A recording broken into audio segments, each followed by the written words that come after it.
I did not do a sound check. So as we're doing the banter questions, if people could tap out and check the sound, that would be nice. And we are live. Yeah. All right. Can you hear my purple dildos now? We can always hear your purple dildos. Welcome back to Delta Green. This is episode 4. We're calling G-Cell. I'm here again with my friends Archon, Kizik, and Craven. And we're going to have a little banter question just to kick us off and get used to everybody's voices and everything. And the question is, who's your favorite assassin or spy? Or what's your favorite spy gadget? And I know it's kind of like counterintuitive because if you have a favorite spy, then you know about them, and then they're not a very good spy, right? But I think there's a bunch of media out there that people could like. Have you guys thought about this at all, Archon? Who's your favorite spy or assassin? It's really hard to choose. You know this question was difficult for me, right? Yeah, it's really hard to choose. You get a lot of them? Yeah, I got a lot of them. So a spy or assassin-like character, an espionage-like character that isn't really a spy per se, that I really enjoy and I've mentioned before is Bester from Babylon 5. He's a good anti-hero. However, he's not truly a spy. He's just a telepath, which kind of makes him, a spy. I go with the cliche of saying James Bond, but really I like the Bond villains often better as a character. Like, I want Bond to win. I want the good guy to win. But the villains are what's interesting. Right, yeah. So, like... Bond is Bond. Yeah, exactly. Like, it's... So, I'm going to say the Bond villains are probably my favorite. And amongst those Bond villains... I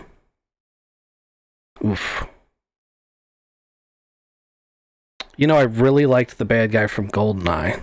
But I think that might be because that was my first Bond movie. That one stuck in with me too. And I was doing like henchman work earlier today, and Jaws came up as a Bond villain. He's the guy with the metal teeth, and I was like, oh yeah, he's a fucking good ass henchman too. Mm-hmm. Like, Bond's got good stuff. He's the only henchman to appear in 2 Bond movies. Oh really? Okay, yeah, that makes sense. Then probably knew that. I thought the guy with the razor sharp hat appeared in more than one. Nope, he's only in 1. But then I was thinking about like spy gadget, right? Mm-hmm. And the Bond cars, right? Like, yeah, I know it's kind of a cop out, but like that's the ultimate spy gadget, right? That is actually a really good point. The Bond cars. However, I'm gonna say that my favorite gadget is it's in Hitman, and it's the exploding phone. So you drop a phone on the ground and then you call it. And when they pick it up, as they put it to their ear, it explodes and it's a fragmentation grenade. So you're saying the comlink was a grenade. Right. That may be why I like it. That's pretty good. Craven, who's your favorite assassin or spy? If you're talking comics, it would be Bucky Barnes. If we're talking movies, it'd be Bond. And specifically the Sean Connery Bond, which was the best Bond. Although Daniel Craig did come pretty close. Yeah, she was a very good Bond. Yes. I'm going to say something that will instantly make people think of blasphemy, but I've come to believe that Daniel Craig was a better James Bond than Sean Connery. Look, everybody makes mistakes. The movies, I think, are more action-packed, and if that's what you're going into a Bond movie looking for, then... Okay, yeah. Let's just erase the fact that one of them was made like 40 years ago, and the other one is made for this brand new attention deficit retarded audience. I'm not discounting the fact that they were made 40 years ago, but Skyfall's a really good movie. Like, I like that movie. But, if you're comparing Daniel Craig to Sean Connery, yeah. It's like comparing Kobe and Kobe or LeBron to Jordan. It's just, you can make all the arguments you want, but we're talking about generational differences. That should have been your banter question. You should have just went with who's the best Bond. Who's the best Bond? Kizik, who's your favorite assassin or spy? We can go video games. I like Sam Fisher from Splinter Cell. Splinter Cell, yeah. I like the guy with the little razor arms. What's that guy? Ezio Auditore. Assassin's Creed, yeah. Gotcha. Those are some cool things there. I liked shooting a gel pack thing that could electrocute somebody, or dive bombing off of like a 30-story building onto the back of somebody and not feeling any precautions. I loved Oh, the and we Assassin's have Creed. forgotten a major spy that does deserve some recognition. You're about to say Who's that? Triple X. No, Get Smart. Repo. Oh, The Maxwell original Smart. Get Yeah. Maxwell Smart with the Right. second best spy gadget ever invented, the shoe phone. The shoe phone. I was thinking about this too. I was like, Austin Powers is actually a really not. He's not a good spy, but A he's a terrible good like spy. media spy, right? That was so much better just because he had 99. Yeah, true. So I'm kind of copping out here too. My favorite spy is more of the spy master, and it's George Washington, because he had a spy ring in New York in like I think it was 1778, called the Culper spy ring, supposedly named after Culpeper, Virginia, and they were like involved with revealing the betrayal of General Benedict Arnold, and they used like fake names and numerical code book, and like yeah, invisible ink and shit like that. It's just fucking crazy. 1778. I got two commentaries. First off, I need to change my answer to Sam Fisher because the more I think about it, Kizik's answer was correct. Right? The second thing is I want to know, did you ask a Spanter question just so you could tell that story? It seems like a lot of homework. Oh no. I had read the book a while back, and there's a show called Turn that's pretty good. But yeah, I asked the question because we're going to be meeting some spies later, and I just wanted to know who like you appreciate as spy characters. You're assuming we're not just going to blow them up. I am assuming a lot of things. One of them's teeny tiny right now. Shoot him with a gun. Kizik, did you listen to the sound while you were there? Yes, everybody's good. I can't listen to my own self. Okay, can someone listen for Kizik? Yeah, let me get in there. While we're doing that, can somebody do the recap? Yeah, Kizik, you should do the recap. That way Ghost can listen for you. Oh man, something happened. Step over this plan. We were trying to get a girl out of the back of an ambulance. I was psychically talking to her, and then she started screaming. So we went to her house. First, we stopped by the hardware store that happened to be closed, and then it was open. And somebody developed just a little bit of kleptomania from that. There was no theft involved. Whatever. Thieving is beneath me. All right.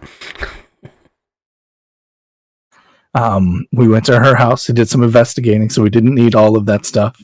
But as we were leaving to go find her in the graveyard, after we knew that zombies were coming, we stopped by that same hardware store. It was still open this time. There just was a guard that needed to get talked down, and we actually talked him down, didn't kill him. He didn't turn into an alien and kill us. Yet. Yep, still could happen. We found a bunch of zombies. We saw them, so we kind of walked in there. I made a bunch of noise as a distraction. They started coming towards me. Then our assassin actually figured out that sniping is kind of fun. Our other guy decided to shoot a... what are those things? He had something that blew up after he shot it, and then he found a sniper rifle, and I was just kind of running around. The big guy tried to run away. We saved the girl. She had a bunch of people in her pockets. There was a flaming deer and a witch, and I then went and got a room using a fake name because I'm a good spy. Oh, and then Malcolm got abducted. No, Hammer got abducted. I forget which his name is now. Hammer. Agent Hammer. And I can now see aliens if I look through my fingers just the right way. That's true too.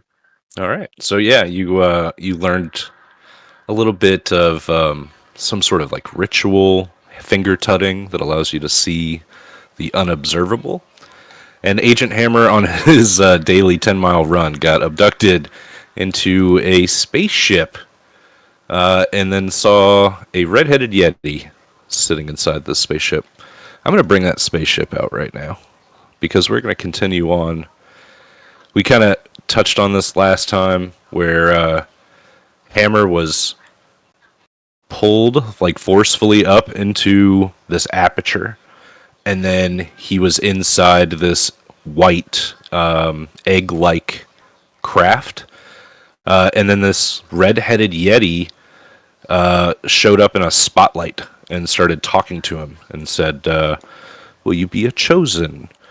Do you want to exist forever?" And we're gonna continue on there. Now we know, just as FYI, Husky and Heron are on the ridge line. They drove up there to try to meet up with Hammer. Hammer had dropped a pen, and Heron got up on the ridgeline. He did his new ritual spell, whatever that is, and looked up in the sky and sees this. It's invisible for everyone else, but it is a tic-tac shaped flying UFO, like spaceship looking thing. Okay. Any questions so far? I'm pointing to a cloud going like, no, it's right there. You got to be able to see it. And I'm kind of still looking through my fingers. And I assume he's like, I don't know. And then a cloud moves just a little bit. He's like, well, maybe. But I just keep pointing to it. Keeping beating on it.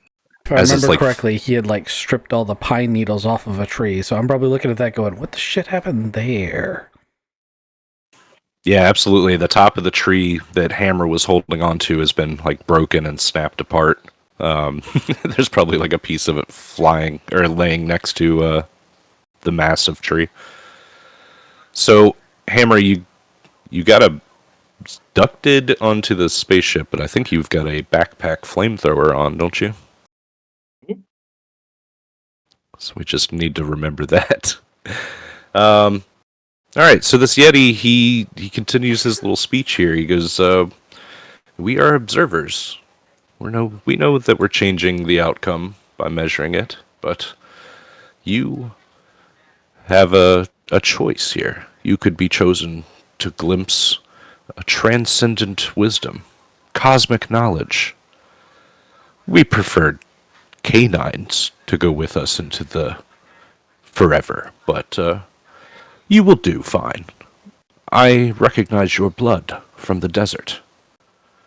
And he picks up one of these pulsating larval creatures in his hand, and he looks at you and he's like, "Choose potential elevation beyond human limitations. Choose the young as a bridge to infinite exploration and existence." So he offers you this pulsating grub. Yeah. So he then catches on fire. So you're going to pull the trigger on your flamethrower? Oh, yeah. Yeah. I don't want no grub. All right. You're aiming just at the Yeti, though? He's got the grub in his hand? So he's holding the grub out. I'm aiming so that I catch the grub and him in the same burst. I'm just hosing him down. All right. Is that a heavy weapons, do you think? You want to try that? Sure. Do we know the damage on that thing yet? No. I don't think we've ever tried before. I don't think I want to do. No, 70 heavy weapons is fine. I have a 70% chance. I'm trained in this. Is it a handheld flamethrower or a military flamethrower? We made it out of handheld one, yeah, because you guys made it haphazardly. I mean, it's got the backpack on it, full of juice. But it's not. Yeah, it's not military grade juice. Okay, so it's got a 5-meter range. Its lethality is 10%. Kill radius is everything within a meter. I'm guessing of where you aim. Ammo capacity is 20 for whatever that means. No armor piercing, and it's an unusual weapon. Does it say what skill that flamethrower is? Heavy weapons. It's a heavy weapon. Roll it. I got a 59 out of 70. All right, that's a success. Now roll your damage. How the fuck do I do that? So it's a lethal roll. You're going to roll 2d10. If it's under the lethality percentage, it would be lethal to anything that lethal affects. So just roll a d100 again? Yeah, sorry, the percentile dice. Okay, so I roll the d100, and I'm looking for 15 or lower? Yeah, for lethal. If it's higher than that, we just add those two together, and that's the damage. It's got a lethality at 10%. 10. 10%, okay. That's pretty low. I mean, it's the same as the. I don't know what I got. That's a 10. You got a 10? I don't know that. That's why I'm asking. This confuses me every goddamn time. But I believe that's a 10. Yeah, I would think that's a 10. That's a 10. The 0 on the percentile is broken. Yep. All right, so it's lethal to this thing. Yep.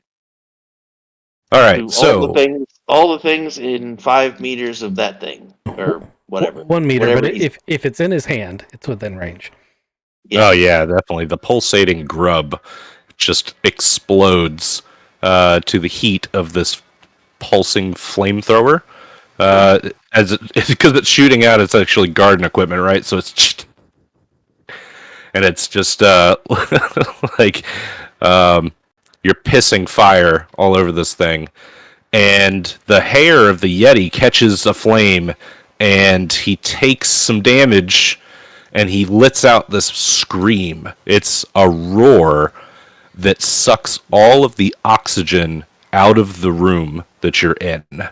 So it's like a ray burst. He's going to put it on to you and in front of him. And your flamethrower, it doesn't die immediately, but like since the oxygen's coming out of the room, it will not be as, I don't know, potent, I guess.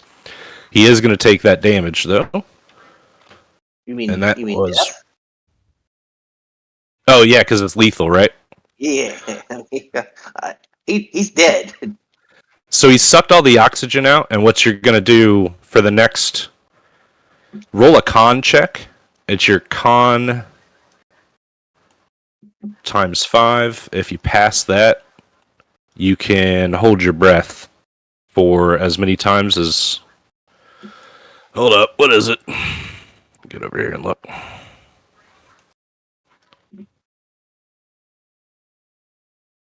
Can hold your breath for con times 5 turns. Then, after that, you have a con times 5 test every turn. Failure is 1d6 damage. Success is still 1 damage. Alright, so you can hold your breath for con times 5 turns. How many times is that? 8. Con times 5? Yep. 17 times 5? 85 turns? That's ridiculous. I think that's a typo. Well, I don't disagree with that, because it seems like... I'll take the 18, though, right? 6 second turns? Yeah, it might not matter at this point. Alright, so the Yeti, he catches on fire. The skin starts to bubble and burst. I'm guessing like you flamed his head area, right? So when it catches on fire, it starts to bubble and pop, and then it leaps off of his head, and underneath the Yeti skin bursts forth this tentacled creature that was like inside of this Yeti, and there's just boiling green blood coming off of this thing, and it's inside of it, and it's no longer like screaming out of the Yeti's mouth. There's like this glowing green orb in the center of this squeamish mass, and it's like tentacles are whipping all over the place, and that orb pulses, and then you hear inside like your head this voice that's like, "You'll never escape!" And it's like screaming at you. It's almost like he knew you were going to do this. It's almost like I knew.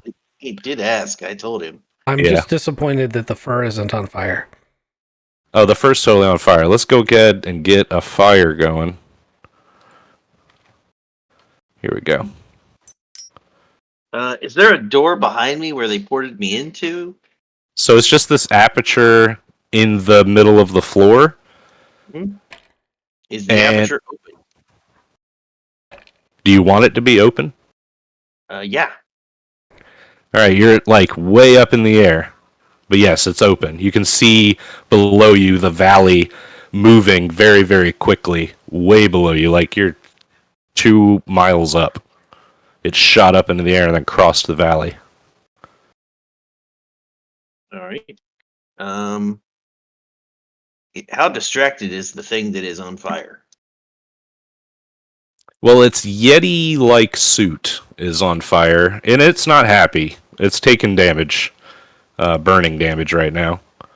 But it's coming after you, I guess. It's gonna murder you. Yeah, I'd like to boot that into the hole.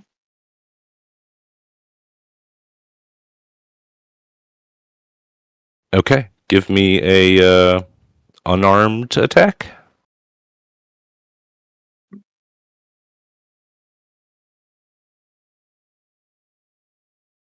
Can I make a case for athletics? Like to grapple it into the hole? That's totally an unarmed attack. Athletics would be you jumping through the hole, right?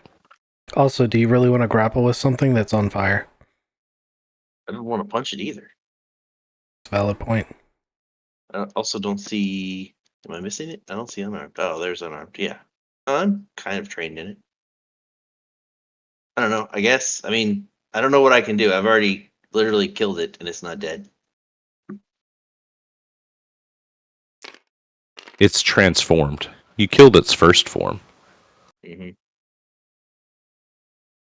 Fail the punch. Okie dokie. Let's see what's going on with Heron and Husky real quick. Can we see through that hole? So it's like 2 miles from you guys now. It's shot across the valley from where you were. Okay, so Heron it's not can just it's not just hanging above the tree. No. But this hole that goes into okay, that makes sense. So I'm probably trying to investigate the tree, like what the fuck happened, and I believe Heron is probably trying to convince me that he can see things that aren't there. Mm-hmm. Yeah, I'm still got my neck crane. Like, I'm asking you, hey, do you have a sunroof so I can keep looking at this thing? Because it's pretty small and I've got to keep my fingers just like this or I might lose it. I've never actually done this and I'm pretty sure. No, it's still there. It's still there. Like, you want to get in this car because it's getting pretty far away. We got to track it this way. He's not at the top of that tree. You want to hop down from that tree. Let's chase him. Like, all the evidence is, are you sure you're not? Did you sleep last night? I did after I finished reading that book. Did you eat any of the special brownies that the young man had at the counter? No, it was an old lady. Young guy didn't come back. So it was an old lady in a house coat. You know what? I've seen weirder shit. For the time being, I'm going to believe you. And that's only because I can't think of anything to do with this tree beyond I don't know what the fuck happened to it. So sure, let's start driving in the direction you point. And Husky's going to get in the car and start trying to go generally in the direction that Heron's pointing. Is this going to be something that's going to, I don't know, follow the path that we're on? He'd be able to point it out and you could take like paralleling roads and things like that to try to chase it down. Okay, I'd like to do that. So he's going to do the best he can to just like, not off-road, but rather just follow the roadways as close as he can to where Heron's pointing. And of course, it's a BMW sedan. It's got a moonroof. So Husky's driving and Heron is directing. Mm-hmm. And you guys come off of the ridge that Hammer's last location was, jump into the car, rush across the valley. You're chasing down what Heron says is a tic-tac-shaped spaceship. And when you guys get pretty close to it, it like bucks in the air, as a reaction to what's going on inside of the spaceship. And you guys can see that where it was like moving in a straight line or a straight direction, it has now stopped, and now it's kind of listing a little bit down. So there's something like going on up there. So let's get back inside the spaceship real quick. Now that you guys are closer to it, this thing has come out of the Yeti's head, tentacled mast, whipping around. And it doesn't have this pulsating worm anymore. So it comes over here to like this pod and pulls another one out. And it's still kind of like piloting the Yeti, but the Yeti's fucked up. So its jerking motions are not allowing it to move very well. And it comes back with this worm thing looking at Hammer, and it says, "Accept the young." Hammer, you want to do something now? Yeah, I'm gonna fire. I'm gonna pick the flamethrower back up and just keep cooking. How close Keep to the ground on are we? burning. We're still 2 miles off. So you're listing a little bit now. You're probably closer to the ground, maybe about 1.5 miles. Is there You're coming water down there? though. There's the river in the like very center of the valley, but you're like up on the edge towards the mountains. You could get really lucky. There might be a lake up there or something. All right, I got a 28 to hit him All right, out of 70. roll that lethal roll then. Not lethal. I think it's only 5 damage. Okay, you added them together. 1 and 40. So Yes. 5. Yep, tracking. All right. The green blood inside this Yeti suit and, surrounding this tentacled mass, it's boiling off, becoming black ichor, and the thing inside the Yeti is just screaming. I guess there's no really better word for it. And the worm inside of its hand, it pops again. So that's the second worm just toasted. And it looks like it's frustrated that you didn't accept the young, frustrated that it chose you, and this isn't how it was working out, like, at all. What's that thing behind it? This engine-looking thing? Yeah. Yeah, it looks like advanced alien technology to you. All right. And that's within a meter of the burning alien that I'm shooting. Sure, we can say that. All right.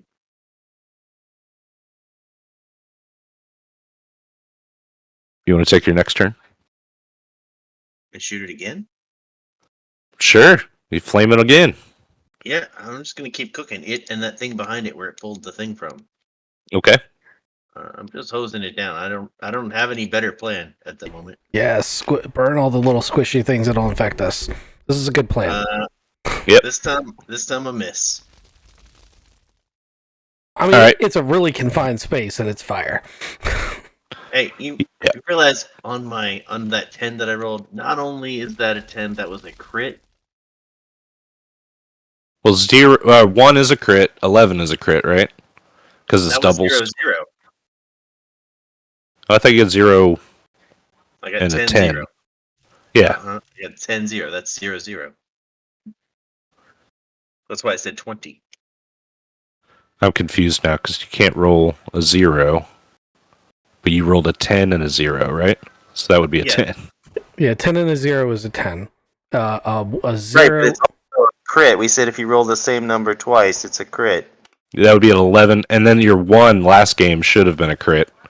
And it was a super success. You did kill Big Jim. But yeah, I should have called it as a crit because it was. So your flamethrower misses the Yeti, but I'm going to say that it's going to hit this advanced alien technology, and it starts to burn. And there's like this crazy klaxon-like noise, just a really low bass sound, boo, boo, boo, as like something in there starts sparking. Probably not reacting well to the fire.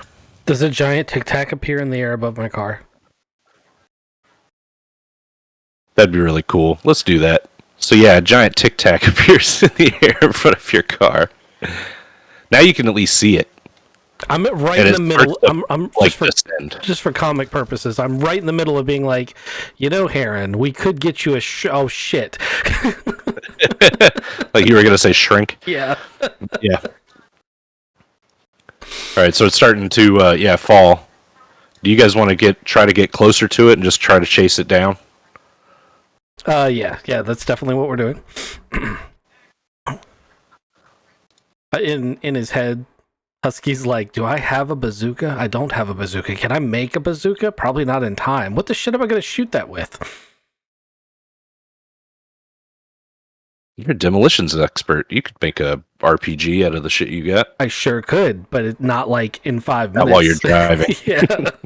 If you had let Aaron drive. Yeah. Yeah. But he can't hold his fingers hold his fingers like that and drive.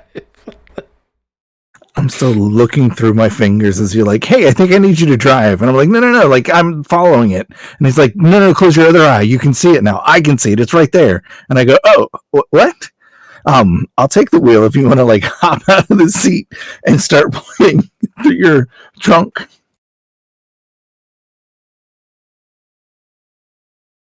Give me one drive check here real quick. Let's go ahead and stop. We can do a drive check if you want. I am driving carefully, though. I'd like to point that shit out. All right, so I'm going to call for this drive check because this like green Chevy pickup truck is backing out of a driveway as you're like hauling ass down the road. I know that you're driving carefully, but you're going to basically see him in time and be able to maneuver. I just want to see the drive check. Okay, I failed it by 2 points. I'd like to spend 2 points of luck and miss it. So you swerve around the back ass end of this green pickup truck, and there's like 3 dudes in the back, and they all look like typical rednecks, and they've all got guns. And they look at you as you're like hauling ass around them, and they're like, "Fuck you, buddy!" And they hold up their middle fingers as you keep going down the road. Uh-huh. They don't see the giant Tic Tac. Nah, they're looking at you. All right, let's get back up to Hammer. Hammer, you feel like you're descending rapidly. Like, I don't know if you've ever been in an airplane when it's like falling, but that's what it feels like. At any point, are we going to be over top of the water? At a range that will not kill me on impact? If you want to, like, take your time and wait for it, I don't know, like, I haven't really pre-programmed this thing to fall in the lake. I can give you some, I'm a sci-fi geek knowledge.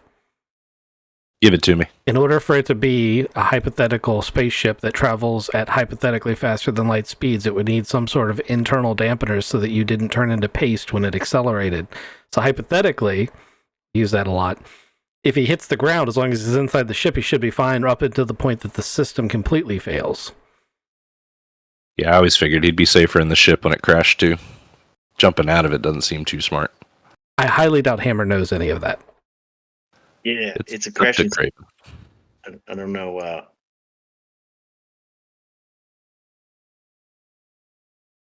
I don't know how I would know that. I mean, if the ship is moving, you can see it's moving, and the fact that you don't feel it moving might give you you wouldn't know all of that detail, but you might have some visual and inner ear cues that you are not moving, but the ship is. That makes sense. All right, so I'm going to keep roasting Yeti. Just laying on the trigger. Yeah, eventually it's got to stop. That's true.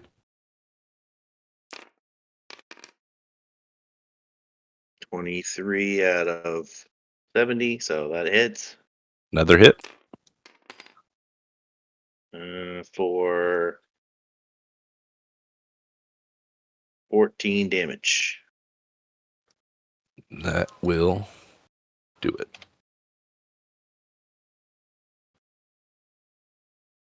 Excuse me. Okay, so you're unoxygenated but still fueled. What was it? It was Gasoline mixed with Tide mixed with Bug Roundup.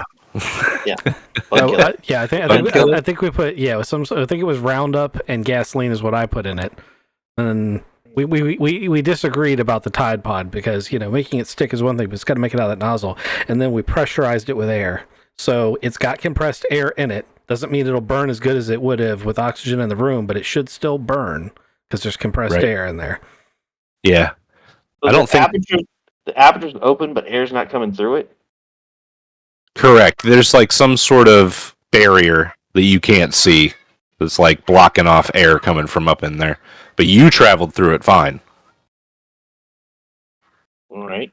Have you done a sanity check since you got into the ship? No. Go ahead and give me that sanity roll for all of this.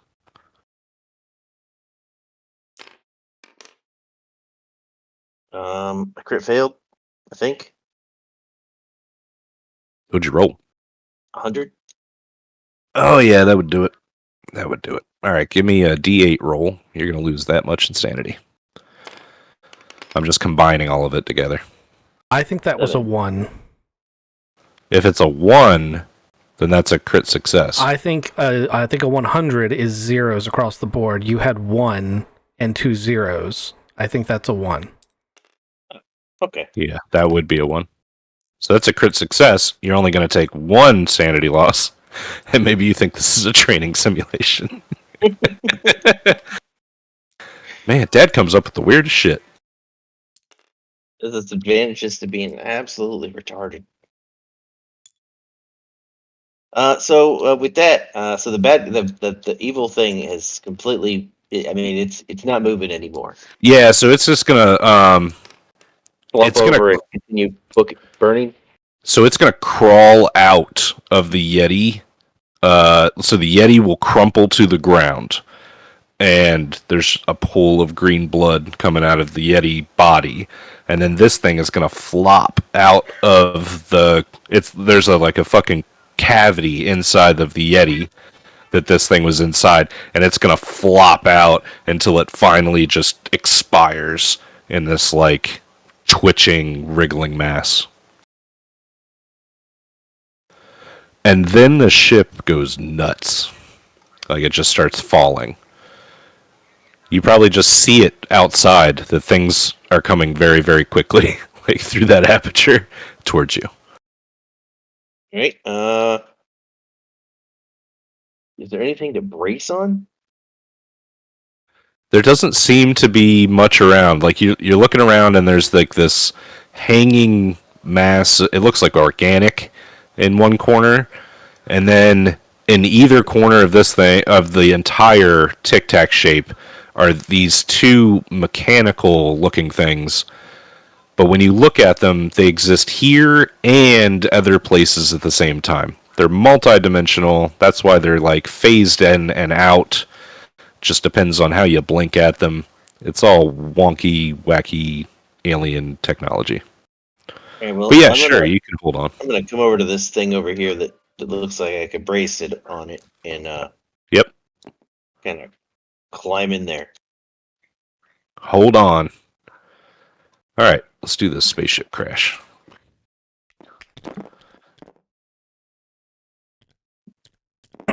Aaron and Husky, you guys see the Tic Tac just finally tilt all the way forward and start nose diving down. Well, I say nose, but there's really no nose to this thing. And it just careens into... We're gonna say that it's a house. There's just this house chilling on the edge of town, and it just careens into it. Massive crater explosion. And you guys are probably 30 seconds down the road and can catch up to this thing. Husky's going to be like, convenient cover story. Alien spaceship crashes into house? No, house burns down. Oh. Yeah.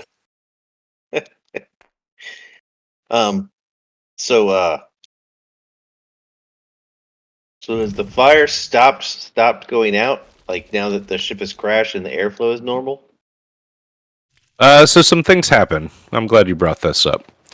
So in the crash, everything kind of gets topsy-turvy and shaken inside of the ship, but you're within the organic, like, hanging mass, so you're going to get caught up in it, and it's going to save you and hold you and hug you tight.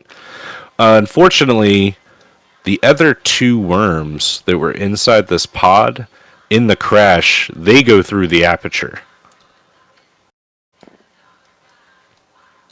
All But right. you have successfully, well, you survived a crash landing. How about that? Can I roll like a check to see if I see the two little alien parasite things come out of the ship?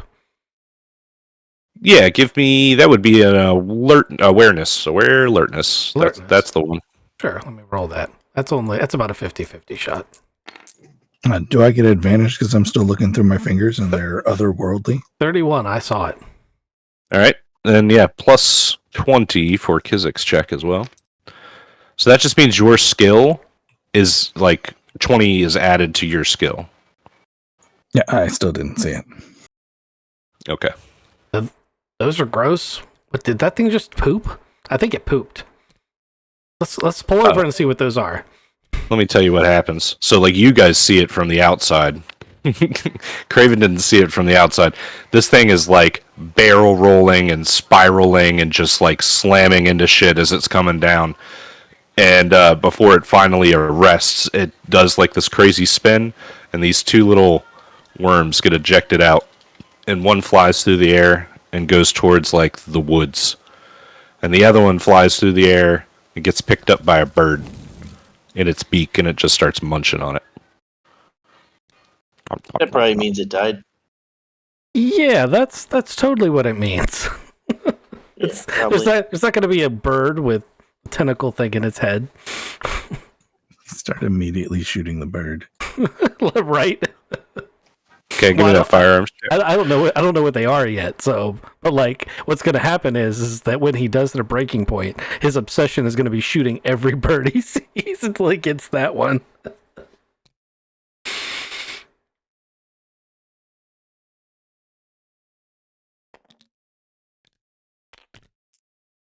I assume it's sanity checks for us. We just saw a Tic Tac fall from the sky. Yeah, sure, give me that, because I don't know if we did sanity rolls for the spaceship earlier. I'm really bad at calling those out. No, you're not. I'm not? Kizik just wants to see my character lose his shit. I have to use a willpower point to push this sanity off. Is this a 1 or a... It was a D8 for Craven, but he saw the Yeti and everything, so let's call it a D6 for you guys. So you have to roll under your current sanity points, right? Yes, to pass. Okay, so I failed the shit out of that. So now I roll a what? A D6. I rolled a 96. That was a 1. I hit the button again, though. Okay, so current is going to go to 26.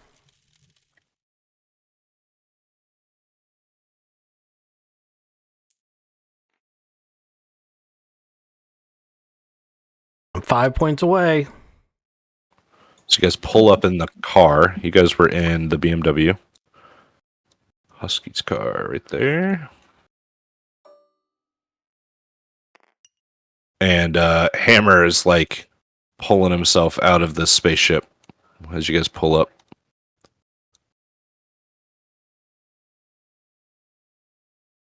I saw where the thing that fell out went, right? You saw one go towards the woods and one get hit by or eaten by a bird. You want to go towards the woods and investigate more?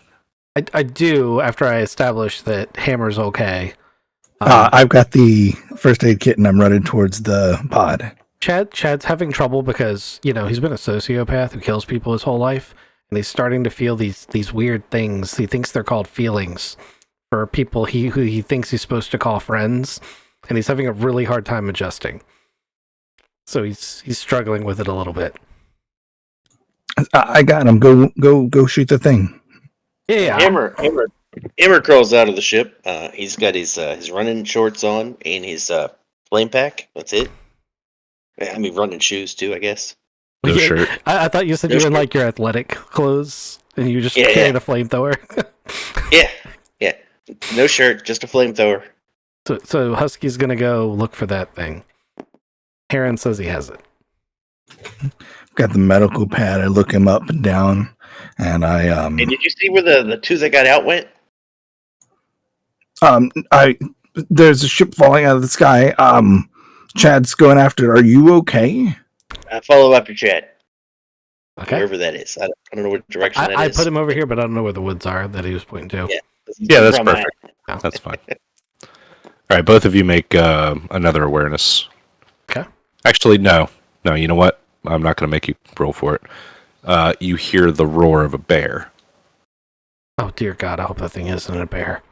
Why do you think I have a flamethrower? Husky's gonna. I'm assuming Hammer's immediately gonna ask about the two that came out, and he's gonna tell him he saw one get eaten by a bird. He hopes that he was eaten, and then he saw one go into the woods where the bear cry came from. I guess we're gonna have to kill a bear now. Yeah. I'm gonna be right back. I'm gonna go to my trunk, and I'm gonna get that rifle, and I'm gonna come back. Yeah, that's a solid point. I'm gonna go to your truck and get some guns too. Yeah. Flamethrower's nice and all, but All right, so like as your guys are approaching your trunk, it charges out of the woods at you. It's the biggest fucking bear probably Chad has ever seen. But Hammer's seen this same bear before. Except now it's got green eyes? Glowing green eyes? Yeah, I'm gonna use fun. Hammer as a distraction.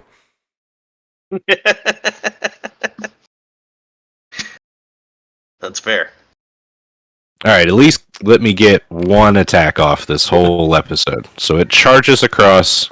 You guys were going towards the trunk of the car. Mm-hmm. Let me get one attack on Hammer. One bear attack. Hammer, you want to dodge this? Or do you want to... because it's not a bullet attack? Yeah, you can dodge. What's the other options here? Shit.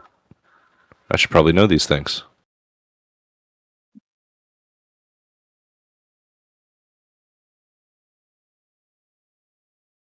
I wasn't kidding about using Hammer as a distraction. Yeah, that makes sense. He's gonna turn around and fight back. use his flamethrower. I've got a dinky little pistol. I'm gonna go get the rifle. Right. Hammer, do you not want to dodge? You just want to take it? I can try dodging. Yeah. Okay. Give me that dodge roll then. If he tries to shove the nozzle of the flamethrower down the thing's throat, does that count as a dodge? Nah, that's not a dodge. Is that an option? No, I don't know. I'm trying to find it in the book. Right. I did not successfully dodge. I would successfully get the flamethrower into its mouth. Page 51 has escape, fight back, dodge. Ah, there it is. 58? 51.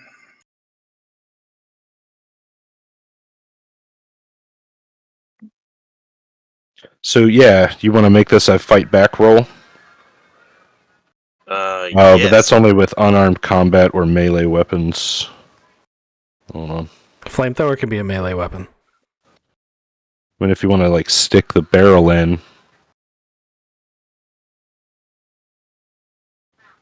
We're going to let this happen because he's going to do some damage to you anyway. If you want to stick that barrel in its mouth as it's clawing at you.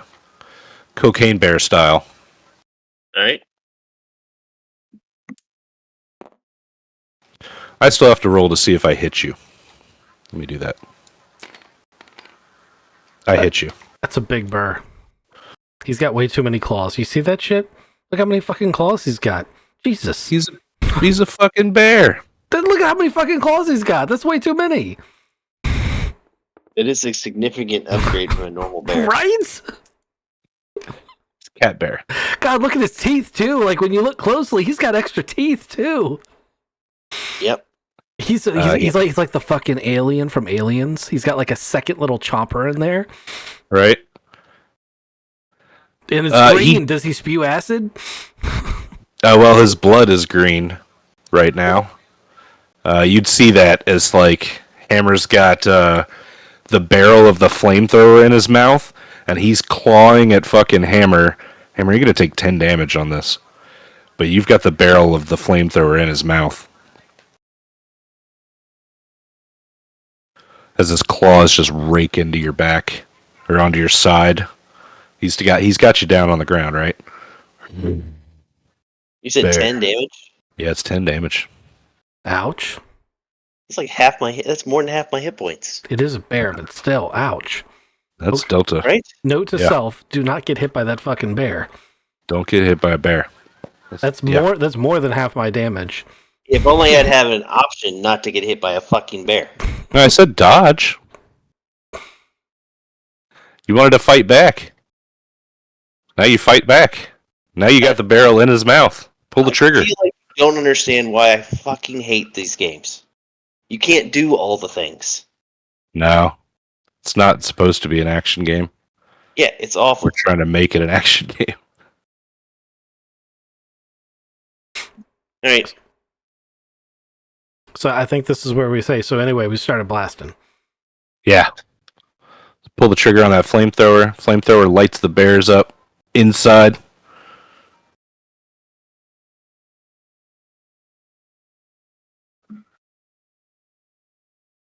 What's that damage then, Craven? I'd have to roll first.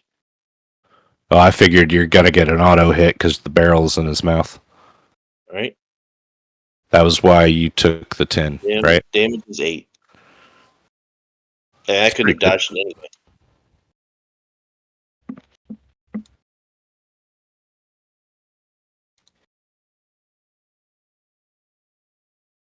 So the spark of the flamethrower goes off down its throat, and then it just gets a nasty esophagus full of flaming hot magma. Bug killer. Flaming hot bug killer. Flaming hot bug killer. All right, Theo, you haven't gone this round.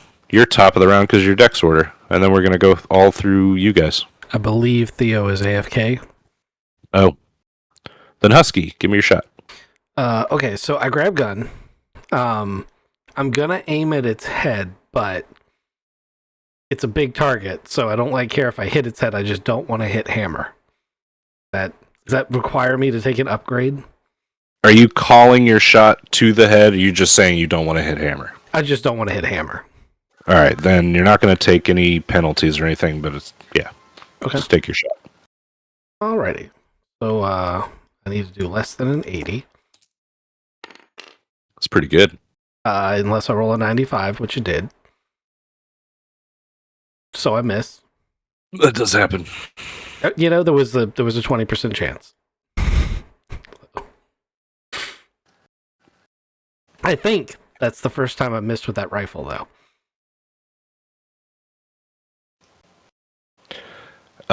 If Theo's still gone, Hammer, you want to go again?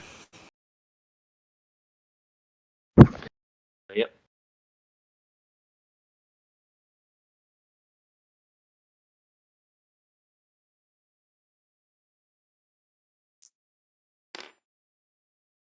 Mm, 39 to hit out of 70. That's a hit. 13 damage. No, 4 damage. I rolled a 13. Damn, that's just 3 away from being lethal again.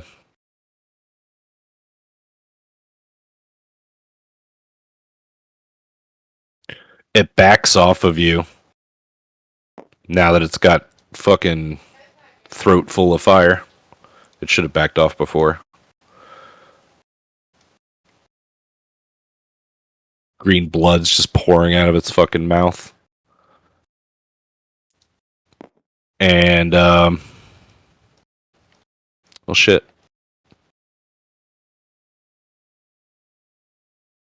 It's gonna attack Hammer again. Because it's a bear. And an alien. So it's hyper intelligent. You want to dodge this time or fight back? Sure, I'll dodge. So I don't succeed in dodging. What'd you roll?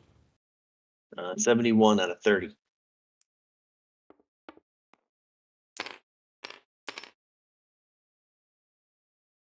That's That's 100. That's 100. Yes, that's a critical fail. That's a crit fail. Okay. Oh, what's a crit fail for this bear? It backs into my missed shot. Your bullet's just super slow. Well, you said it should have came off of his should have came off him when he pulled the trigger, so it makes sense, right? It's all happening at the same time. I was thinking more like Hammer was rolling away from it and rolled underneath the car, and then the bear just grabs the car. But that's not... Yeah, that's not good enough crit fail. I do like it getting shot. Let's just go with that. Those Nice those rednecks show up and start shooting it.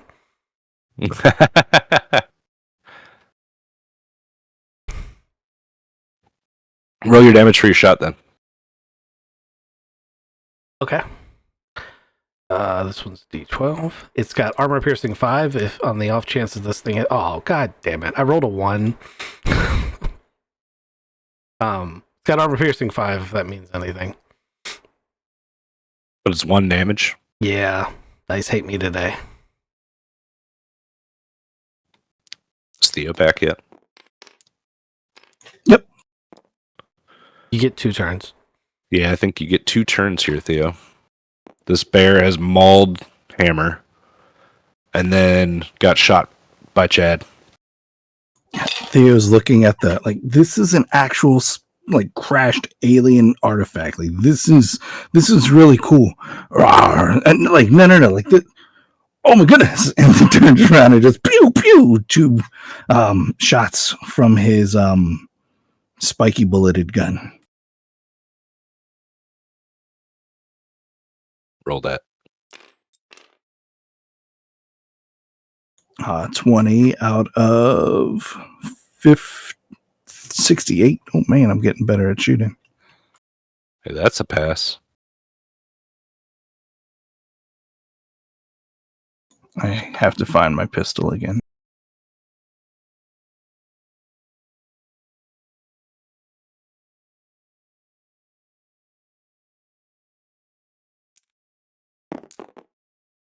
And in the second shot,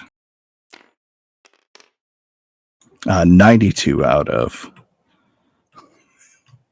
68 is not a pass. The recoil was more than I expected. So what's your damage for the first shot?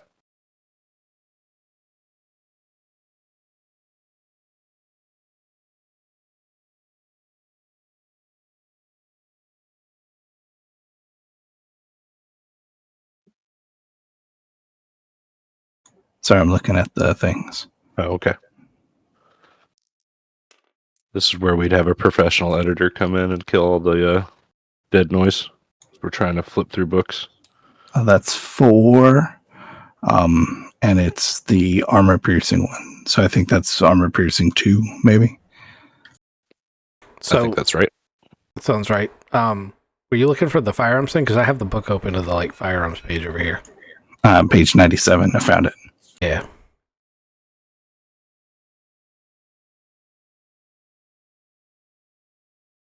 Fucking Theo killed it. Well, that was your first round.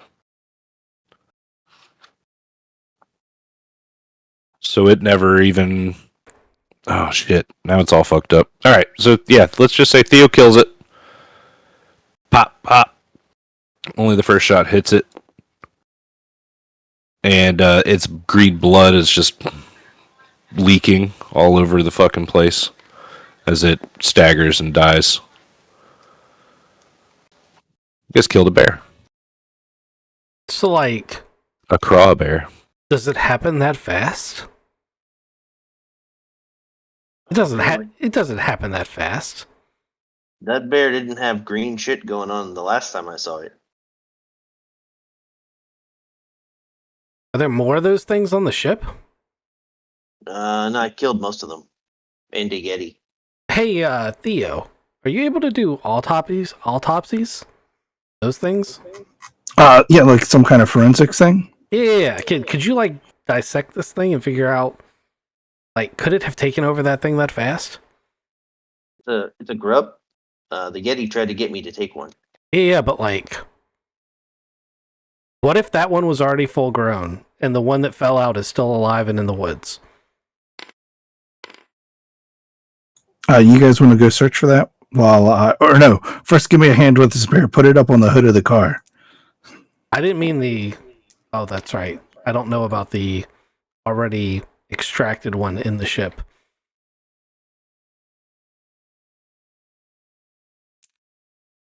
I would tell you there's more stuff on the ship. Yeah, but like, there's a Yeti with the thing's already out of its head and fallen out. Wouldn't that be easier to take apart than a bear? That one was definitely full grown. Yeah. And maybe there's dead babies in there that are all crispy too. You should go look at those, Theo. There definitely are dead babies in there. All right, into the ship. Do you need any help with that part, or Oh, no, go search the woods. I know you guys like to hunt. Also, Kizik, you may need to turn your speakers down again. Is this better? I'm gonna hold it. Yeah. Yep. It's better. It's not perfect, but it's better. So, yeah, I'm good for either one. I can help Theo or I can help Hammer, but I think we should hunt for that thing.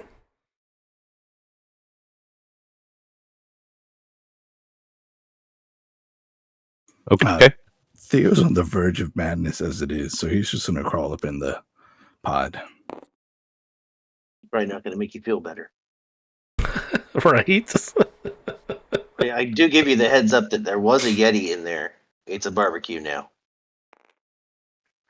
Theo, you come inside the ship and immediately you realize that there's no air in here. You could hold your breath. Wait, that hatch still works even after it crashed? Yep. Wow. So I put my head in and go like, I pull my head back out. All right.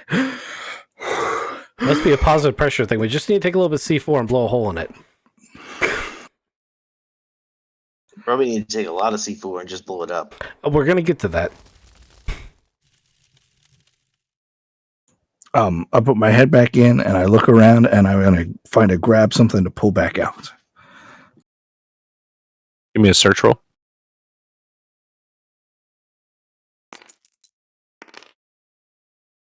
Uh, 28 out of 80. You found like a 18-inch long black, it looks like a piece of rolled steel, but it's not steel, it's more like the crystal. Yeah, that you have the black crystal, but it's like a rod, but 18 inches long. Black non-reflective metal, maybe? No, it's probably more like the crystal. I grab that and I head back out. I take another breath and I'm going to try to pull. Did I see the Yeti as I was looking around in there? Oh yeah, everything you saw in there. Like, yeah. You see like burned grubs, the pod that the grubs came out of, the hanging organic mass that Hammer was laying in. You see all of that stuff. Is the grub thing that used to be in the Yeti's head just sitting right beside it? Yeah, it's like it pulled itself out of the cavity of the Yeti. Kind of shriveled up. Yeah. You want to grab that too while you're in there? I'm going to grab that and I'm going to grab my crystal rod. Okay. I'm going to take this back to the hood of the car and do like an actual autopsy. All right.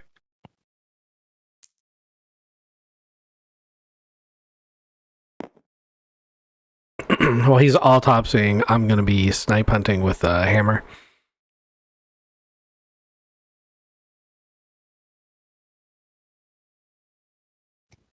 Both of you guys give me search rolls, please. It's out here. I know it's out here. I'm convinced it's out here. My guy's a little obsessive about it. He's not going to find it, though. Yeah. So, I didn't find it. Ooh, pretty. That's the thing that was pulled out of the Yeti. You get it up on the hood. Start. What are you doing? Pulling it apart? I mean, obviously, I'm looking for its teeth first. What? This thing's clearly no. That's a tentacle. That's not a tooth yet. Well, octopuses have beaks instead of teeth. Does this thing have a beak? No. Eventually, I'm just gonna split it on the front part. Like I assume the jade part is its eyeball. So I'm gonna try to split it right down the center, bifurcate it. So it looks like it has multiple sensory organs, like these little round things around that center orb. Now that this thing seems dead, that orb is not like a glowing light like it was when Hammer saw it, but Hammer's not here to confirm or deny that. Hammer, did you roll a search check too? Yeah, had to pee. Oh, okay. Can you roll me a search check to find that grub lost in the woods? And I did search, not alertness. I guess it could be alertness too. So yeah, Husky, if you want to switch yours to alertness. Unfortunately, I failed either way.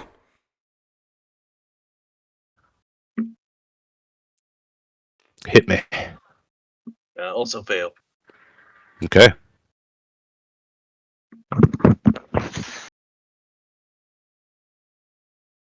It does make it close if it's an alertness. So, could I get You want to use what? Could I get a clue? Wow.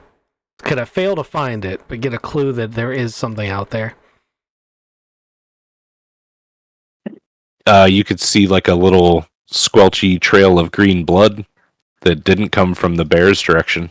Oh yes, that's what I want. The character is now obsessed with finding this thing.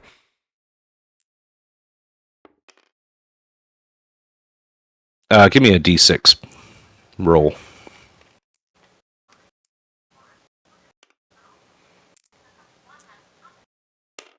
Five. It's going to take you guys 5 minutes, but you'll find the grub like scooting through the leaves. And it's this same pulsating thing. How big is it? It's probably 9 inches long. Okay, I'm gonna How pick big up. is it once we light it on fire? I was gonna crush it with a log, but that too. I wonder if it'll pop like a tick. You go and try to find a big rock, and Hammer just steps up and grabs the flamethrower. I'm still gonna throw the rock on it. I'm gonna wait for a second to see if it pops, and then I'm gonna squish it. The flamethrower would pop it, and then you'd come up and just hit it with a rock, squish it. Oh man, it feels so much better. That thing's gross. Is that really what they start out like? Yeah. He was like, hey, you've been chosen for survival. Take our baby and become one with us. I was like, oh yeah, sure. And then I turned him into a barbecue. Oh yeah, I mean, there's no telling where he's gonna stick that fucking thing. Based. I mean, it looked like it goes in your head. And it just kind of takes over there. It popped out of the Yeti's head when when the Yeti was done being alive. Yeti. Wow. Yeah, big furry thing. All right. Like a gorilla. Just like a gorilla. It's dead. That's the thing. We'll go back and see if Theo's alive. All right, Jed. You know, it's been a fun assignment. I started smoking. I'm gonna start doing something. Yeah. Hammer's got massive claw marks up and down the side Does that... of his body. Husky's gonna poke it. Does that hurt? Yes. Damn. Can you give me a con check? Like, does that hurt? Kind of feels like this. A con check. So that's, roll it against your con times 5.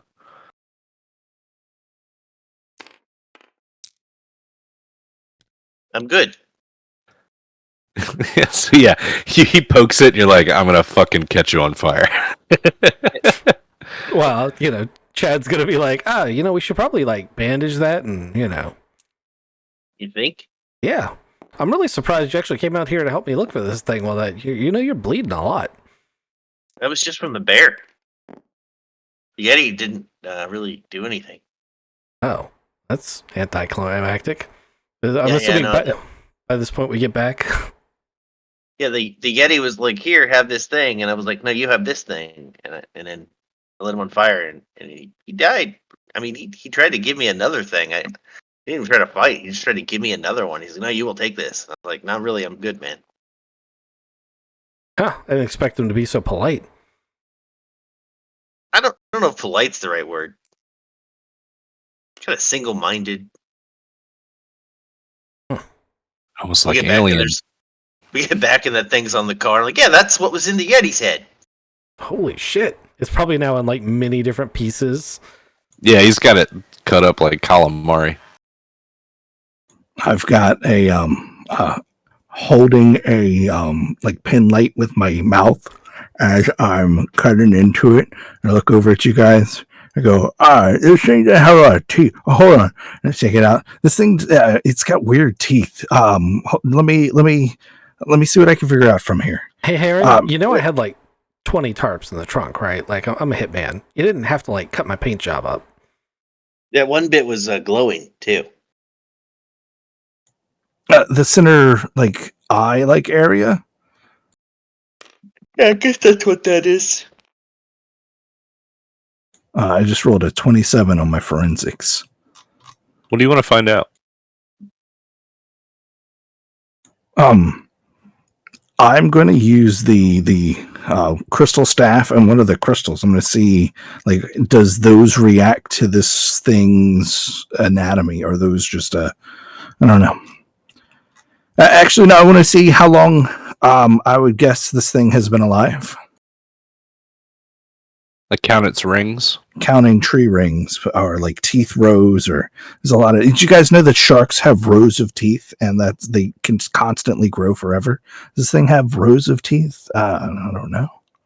Chad, being the super scientific type, is going to get one of those salt packs you get from like McDonald's, and he's going to like sprinkle some on one of the edges that looks all snail-like and see if it shrivels up.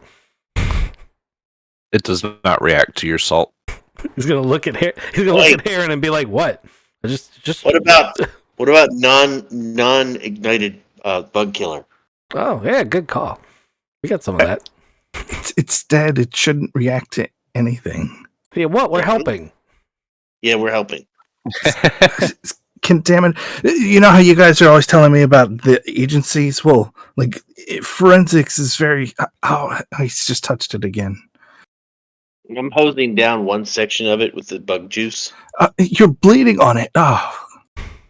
So that doesn't seem like it's doing anything other... Like, it's getting it wet. It'd be like putting it on your skin. How you would react to it, I guess. All right. So reaction. So it has cancer now. Yes, immediately it just starts bubbling up. Right? Big cancers. It's not a tumor. Oh, also, there's no air in that ship. It's weird. Yeah, I had to hold my breath. Is it still on fire in the house that it crashed into?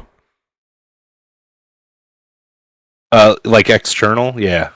Like there's just this massive burning house next to you guys. The Tic Tac just sticking up in it at a weird angle. I wonder if I have enough explosives to handle that. Yeah, I'm gonna go do something about that. You guys have fun with your autopsy. Yeah, Theo, your forensics roll was good. I'm gonna tell you that, like, if this was a marine creature of some sort, like here on Earth, you would assume that it could live a couple hundred years. Maybe this thing could be 250 years old. So it ages. It's also some kind of parasite, right? It has multiple stages. You could get that from your forensics too. So this stage of it was 250 years old. It could be multiple stages. Cool. Oh, I guess I never saw one of those little ones. You didn't see the bird eating one? I know where there's one under a rock. Yeah, that's true. It's contaminated too, just like this one. Well, it's also lit on fire and under a rock. Shh, it's well done. Husky's not there. He's whistling whistle while you work while he's carrying a bunch of stuff towards the burning house. I'm also going with you. I don't really want to do the autopsy thing. That doesn't sound interesting. But bombs do sound interesting.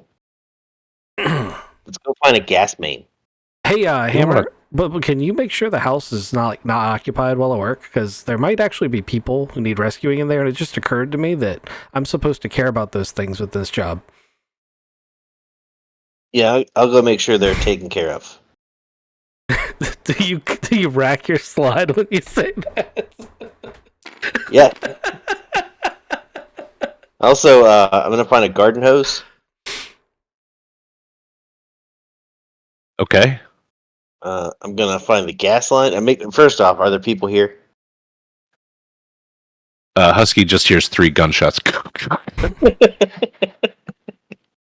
Yeah, there were people here. All right. Then I'm gonna find a garden hose. I'm gonna hook it up to their gas line. Run the gas line inside the ship through that little aperture. Okay. Let Chad know that I'm priming the. I'm priming it to go boom boom. I imagine we're going to bump into each other because I was going to say I'm going to look for an external propane tank. So I imagine that we like walk all the way around the house and bump into each other. Yep. Great minds think alike. Mm-hmm. I'm just going to be like putting small explosives on all the fittings for the propane thing and like little timer things and then whistling while I walk back. Chad really loves his job. Give me that demolitions check that you love so much. He's going to do the same thing whether he passes or fails. It's just the results that'll be different. Mm-hmm. God damn these dice. 96. Which is just barely a fail for me.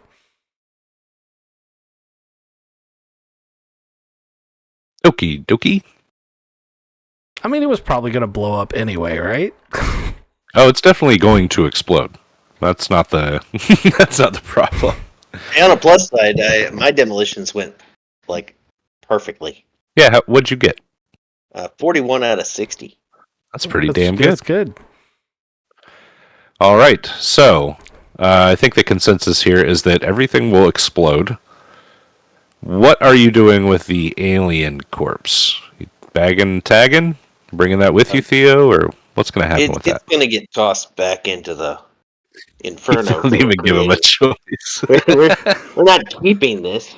I mean, study, learn, move on. Chad is going to be trying to explain to Heron that he can't keep it. As long as Heron's playing along, I don't think Hammer needs to intervene.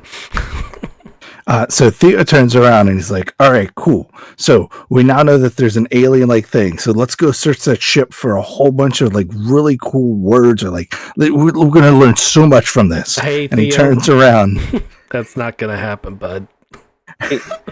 As you turn around, you see the bear is gone. It's been dragged off. There's drag marks to the ship. Chad and Hammer are standing probably a safe distance away, smoking a cigarette, and looking. What's the word? What is that? Like Christmas morning is about to happen. I feel like Chad's gonna be like, "You got another one of those?" I feel like I need a hat. Yeah. I pass you some. They're reds. You guys are making me want to have a cigarette. Yep. Actually, you know what? Not only are they reds, but they're the American tobacco, that Indian tobacco one where they don't, no filter. They're all organic. Theo turns back around to the hood of the car, and the head is now gone. And he turns back around, and at that point, the explosion goes off. And it's a cool ass explosion. One of those Mythbusters explosions. House, Tic Tac, everything in the Tic Tac, the alien body. It's so cool that Chad had his sunglasses on. You could see the reflection in it, and his cigarette wasn't lit when it started, and it was when it finished. Just close enough. I never understand why they say cool guys don't look at explosions. Like, why would you not look at this beautiful thing Right. they've created? I wanted to see it in slow motion so I could watch the shockwave go off. Did the bear's corpse go in there too? Yeah, I did call that out. Okay, I was just double checking. Yeah, no, I said he turned around and noticed that the bear was gone. There were drag marks, and then when he looked back at the hood, the head was gone. Gotcha. Theo sees it in slow motion as he watches like the potential advancement of the human species explode in ash in front of his eyes. But you tap your pocket, Theo, where that tube steel thing was. Yep. And your crystals. I still got my stick and my crystals. All right. Good, clean fun, exploding a Tic Tac spaceship. What's next for you guys? It's 10 in the morning. Oh my goodness! Is all the evidence sufficiently destroyed? We were Yes. supposed to have like breakfast and a powwow and talk about our situation in life. And I feel like that's still something we should do. Because we didn't get to do that because Hammer can't go on a run without destroying a spaceship. Chad, you've got a girl in your apartment, and I've got a girl, like a smaller don't girl. Make it weird. That is weird. No, now it's really weird. 5 little people. Definitely How did weird. you phrase that so weirdly? I think we gotta go. You gotta Shotgun, get back to the little people in your house, in your hotel room. the little girl and the 5 little people. Yes, You just determined to phrase it exactly like that, huh? they're all unconscious. Did not make it better. Nope. I left them a note to say, "Don't worry, we'll be back soon." Are you on any lists that we need to know about? I'm a college professor. I'm one of the up and coming, like, top rising anthropologists. Hmm. It's a pretty Not the list I was prestigious. thinking, but yeah. Rising to what exactly there, Heron? It's anthropology. Number 1 anthropology. I no, you can never beat. Everybody's going for number 2, best anthropologist. Although, Why would they go for number 2? I mean, everybody knows Indiana Jones, but he stole so many things and he destroyed some. But oh my goodness, He's an archaeologist. He's also archaeologist, not anthropologist. Yeah, he's not real. You know that was a movie, right? I do, but that's still like the coolest that any one of us could ever be. Chad's just like real quiet. But I just destroyed a whole bunch of archaeological data. I mean, you didn't. That's not archaeological. That wasn't buried for a long time. It's not ancient society. That's advanced future society. I think you had it right. It is anthropology. It's not, but Indiana Jones was an archaeologist, and that's going to be our entire conversation, like the whole way back until Crystal Skull. But yeah, that doesn't count. That doesn't exist. Doesn't count. Didn't happen. Doesn't exist. That's the conversation you guys have. Mention that goddamn abomination. I was with somebody when we went to watch that in theaters, and he walked out. I'll be back. Don't blame him. So you guys, have this conversation as you pass the water tower, going back to the Haven Inn. And whose lodge are we going to? 3, 4, or 5? Where do you want to go first? Back to Sarah, Poole, and Max? Or straight to Diana Simpson and the many people? Well, I need to see a doctor. That's true, too. You should probably have gotten dropped off at the vet's office as you passed it. It's up to you. Where do you want to go? Yeah, I'll go either the vet or what's the lady in the hospital bed? Red's bunker? Yeah, Red's bunker. She's good at medical. She kept herself alive. Red is still. Oh, right, she's at the vet. Yeah, that's right. All right, I go to the vet.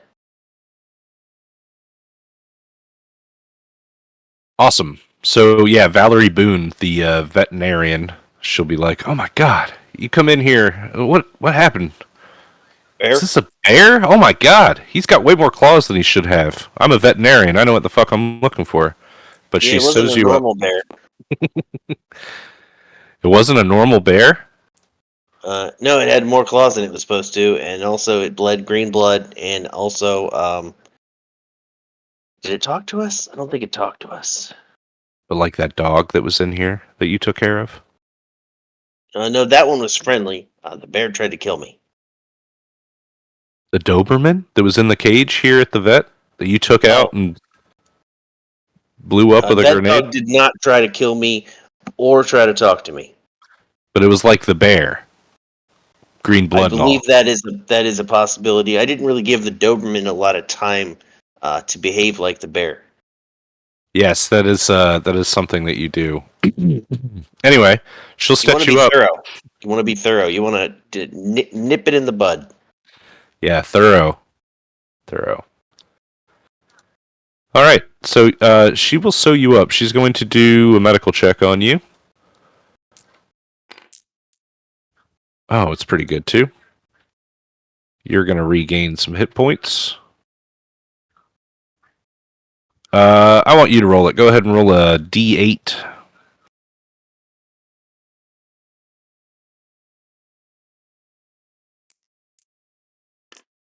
Oh, I get 8 back. She's a damn good vet. Yeah, I told her so. This is going to take some time, though. So, are you cool with missing out a little bit at the Haven Inn? Or are you guys sitting with him, getting him stitches?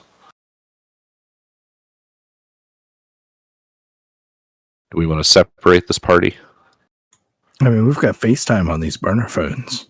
I mean, he's probably going to be unconscious while he's getting worked on, which is good because, like, we need to rest and recoup.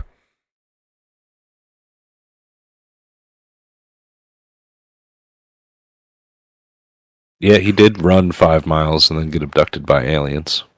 You know, it's very strenuous. And then we burned down a house. Then he gets attacked by a bear, alien thing. He's had a rough morning. And it's not even noon yet. He's going to have some awesome scars, though. See, that's the kind of story, though, that this game gives us.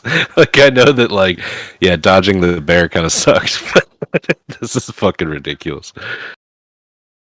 It's really then if hard. you tell this It's really hard story, on, just yeah, you can't tell it on a date though, because then like you're like, when we're done, I have to kill you. yeah, and your sanity is just like 11. So, like, and then the bear was glowing green, and it fucking got me. Oh man. Also, I can hold my breath for 8.5 minutes. Yeah, that was kind of crazy. I don't know why it says that. It's got to be So- your base stat. No, it's in seconds, right? Right. 85 rounds is 8.5 minutes, which at the amount of con that I have, that is a reasonable amount of time to hold your breath. It's ridiculous. You But it is also run Olympic world record Yeah, that's true, breaking too. miles. Yeah, but he just He could be a stated free that. diver. That wasn't in the book. This was in the book. So His athletics is fucking nuts. But yeah, I'm just Googling the world record for holding your breath. Oxygen assisted is like 30-40 minutes.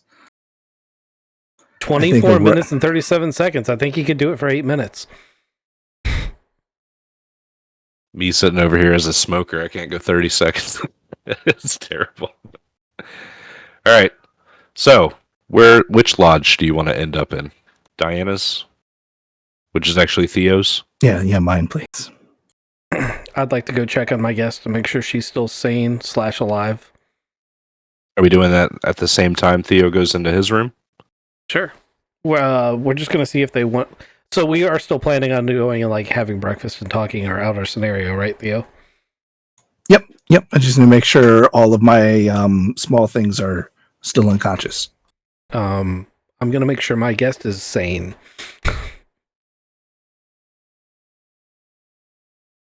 Everybody off the map?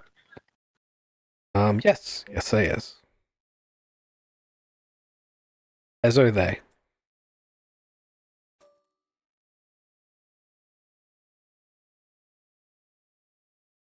All right, we're going to do Husky first. So, Husky, you walk into your bungalow cottage, and Sarah and Max are in the kitchen You come in through the living room door, this front door here. Wow, this is a house. That's It's a cool. nice, yeah, like 1-bedroom bungalow in this breakfast B&B. So anyway, you guys, yeah, you come through into the living room, and Max and Sarah Poole are in the kitchen, and they are cleaning up. And Sarah looks at you, and she's like, "Hey, you weren't here when I woke up, so we just had breakfast with Brandy Pocock, the owner. She's weird." Cool. I actually did yell at you as I was running out the door, but it was, it was an emergency, and I just said to make yourself at home, which you did. Good job. Just want to make sure you were okay. Before we're gonna reconvene and start trying to get to the bottom of this this scenario. Did you need anything? He's like super awkward. No. I think we are going to leave when the road gets, cleaned up. But Yeah, it's probably a good idea. Mind if we stay here until then? Yeah, it's not a problem. It's probably safe here. As safe as it is anywhere in town anyway. Just remind me, has she seen like the green eye alien thing? Her brother was Lenny Poole, the kid you killed. But did she see him like that?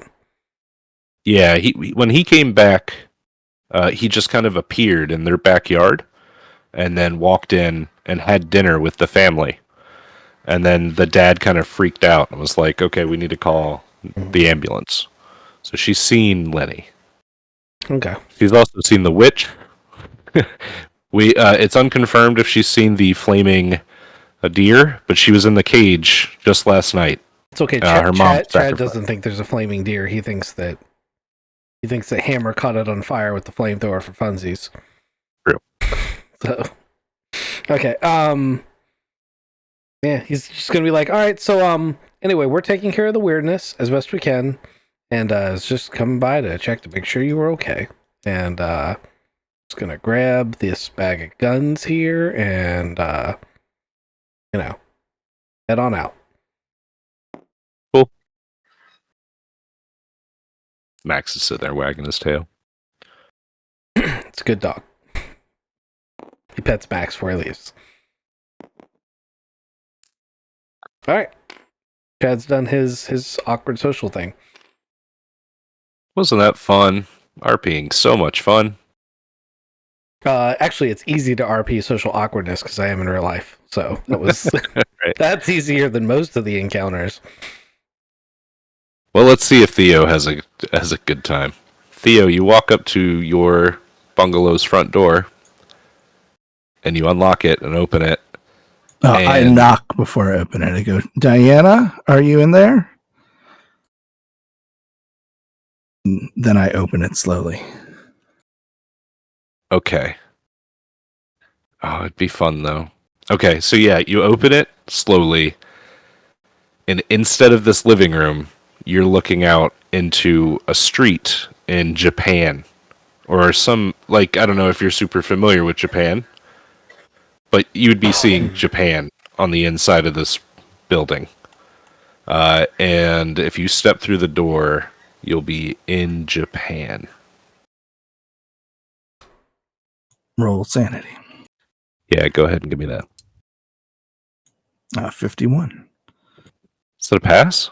Not at all. Okay. Well, you heard that Diana did this before with the ambulance. Yep. So yeah, you're looking through the door, and you'll see her sitting, eating ice cream. She's like sitting at a picnic table. I hit my breaking point. Awesome. All right, so we're gonna do a flight, fight, or freeze. Would you rank those? In this situation, going to save a girl, I'm going to say I would fight before freezing, and flight would be my last.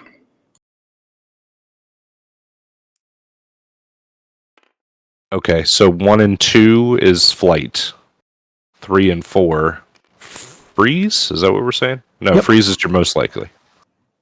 Right now, to save a girl, because freeze is always my most likely. But I want to help a little girl out. Okay. Give me that roll. 3, so I freeze anyway. All right. So you're going to stand here, frozen. Like 1 foot in, 1 foot out. Like I know I can just step through this portal and be in another spot. This is what this girl does. No, I can't do it. I can't do it. It's nope. I can't do it. But I'm also looking at her. She's just like eating ice cream, kicking her feet, and having a blast. Yeah, like her back's to you, but she's there glowing like a 45-watt light bulb, sitting at a picnic table with an umbrella, eating an ice cream out of like some vending machine next to her. People are like walking by as you're standing there in the doorway. They're walking like on a sidewalk in front of your door, like your door was just opened to the street. And I think at this point, Chad Nolan would walk up and see Theo in this position.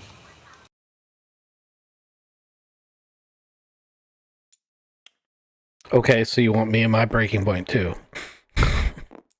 Do I want you there? Yeah, Is it part of the game? Don't lie. We know you want it.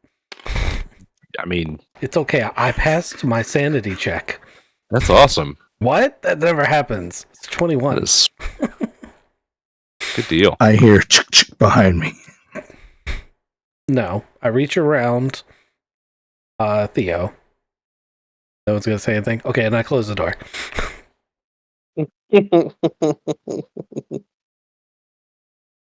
Closing the door in Theo's face.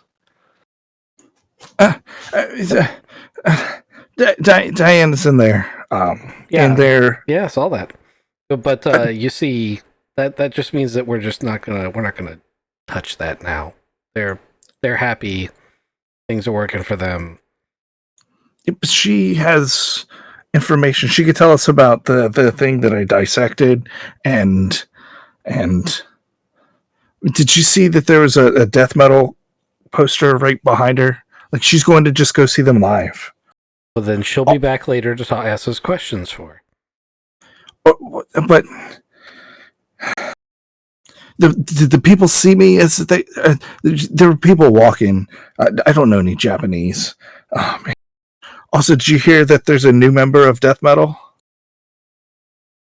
Like huge controversy. One of them left, and there's now just a brand new member, and the other ones like just won't go to her house. It's pretty wild.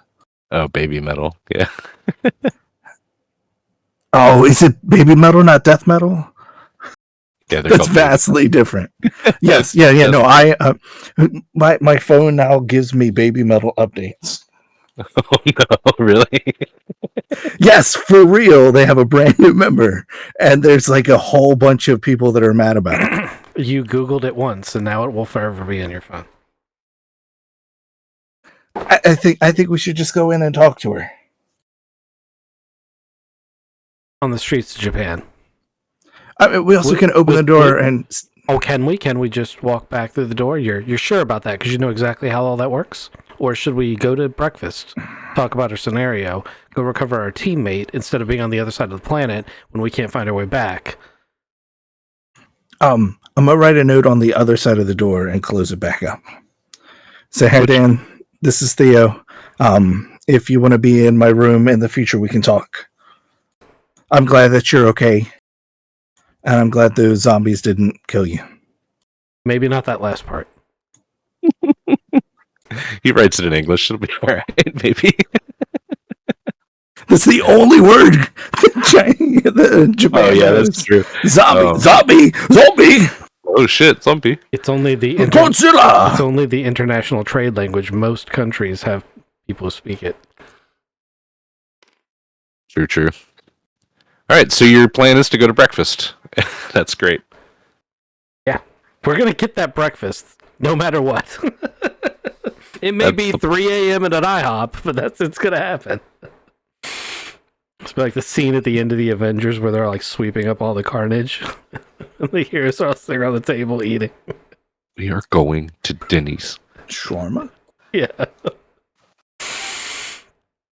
So we're bringing Hardy's breakfast, or the local equivalent, to the veterinarian center. Yep. Whatever we got to do. All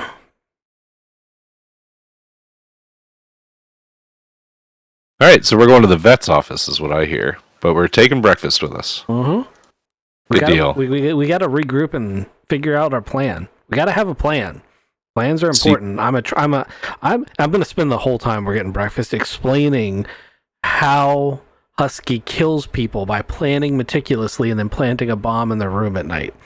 The whole time. Got to have a plan, Theo. A plan. Okay. There are lots of people that we should bring some extra coffee for breakfast. Yeah, that sounds good. Coffee's cheap. All right, so here we've got Agent Hammer recovering. Agent Red is recovering as well. She still looks like absolute dog shit, though. I thought she died. I thought she died on the table. I thought Heron wasn't able to save her.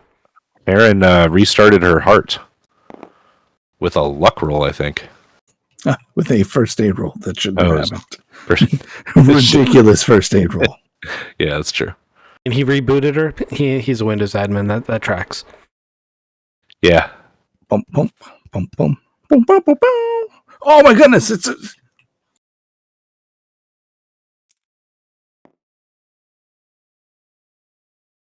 Where did Theo go? God damn it, Theo. Might have gone to Japan. All right, so you guys roll up into the vet office with your breakfast. You hand out your coffees. Valerie's here. She's working on one of her patients. And Agent Red's here. She's sitting up on this desk. Still looking like shit. And Hammer's all sewn up. He's got some sick-ass battle scars. And the sewing looks fantastic. The world's not ready. There are 2 hammers. Oh, shit. I thought I grabbed Theo.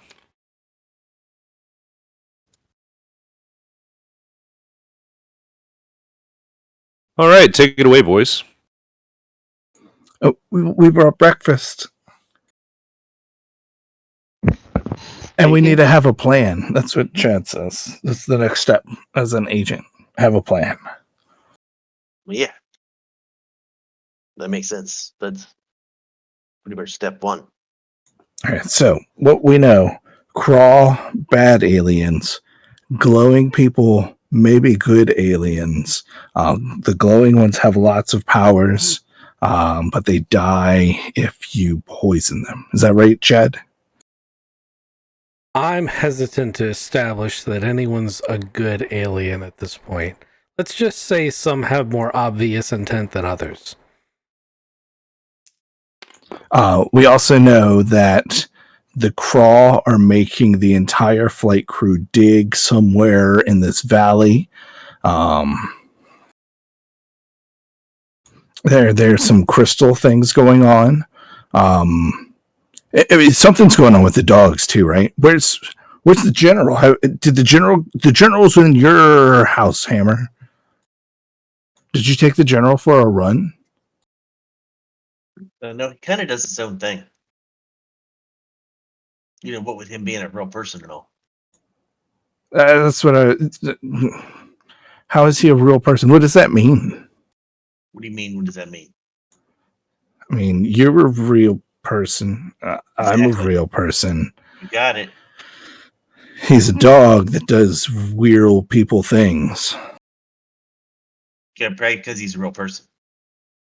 I'm not sure how I don't know how you. It's like you have the equation, and you're all the way through to the end, and you get to that equal sign, and you kind of just like freeze up and come up with a totally not right number.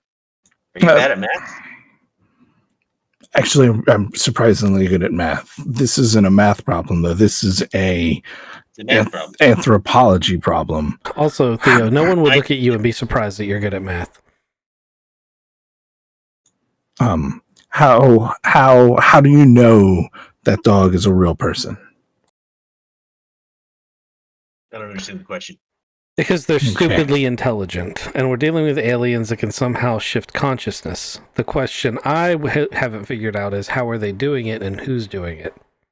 Is it the crawl, or is it the other ones? Right? I guess I just assumed that wasn't important and moved on. I think it might be important. No, I think if you think about it too much, it gets difficult. I like to not think about it. Have you ever cut the general? Is he green blood? Have I ever cut you? Do you have green blood? You don't have green blood. You've seen I my haven't blood. cut you. Do you know why I haven't fucking cut you? Because you're a real person. You don't cut real people unless you have to. Like if they're witnesses to something and they can't be allowed to live, that kind of thing. But other than that, you don't cut real people. But really Like- annoying, or should give you the wrong change. Trying to sell you a car. Look, that guy deserved it. You didn't know that at the time. Also, don't have a conscience.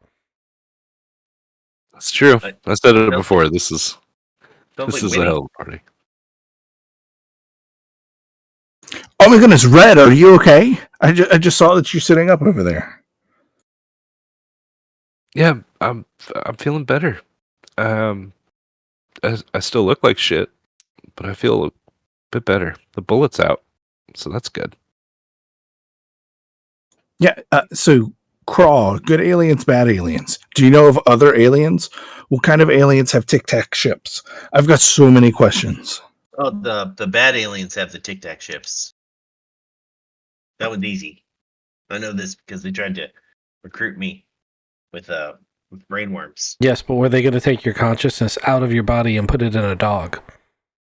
I mean, I'm not gonna lie. I may not have allowed the conversation to get real deep into how the logistics were going to work. I kind of stopped at take this brainworm. Yeah, I can't even give you any shit for that. I'm surprised you made it as long as you did. Of course, I guess you didn't have any of these explosives I was carrying with me. No, I had a flamethrower. Which, by the way, we should add that to the plan. Always have a flamethrower. Seemed like that was pretty effective. To make that like normal OPSEC. Theo has his notebook out and just wrote down, always have a flamethrower, question mark. Chad's like, noted. I need to make more flamethrowers. Yeah, more flamethrowers. You could get those little grenades that blow up with fire, though. Those would work, too. I'll tell you what I know about the Phosphorus craw. grenades. We should get phosphorus grenades. Yes, So you Fred. already had those. So the craw that I know, they took the airline flight. They just kind of like poofed it out of midair. We caught that on a FLIR camera. And Agent Heron has had this video for a long time, but they poofed a airliner out of existence, and they've been flying around, little green orbs all over the valley. And Agent Red has run into something that they have like changed before. It was a child that they sent back that was not nice and was eating his cats. And Agent Red had to end that vector, that thing. Yep, F. Weber right there. So That was the kid that was under the house. yeah, there was a kid under the house eating the neighborhood cats. Yep. So that also F. Weber, he bled green when you killed him. And Lenny Poole, you killed with poison. So I don't know if you saw him bleed.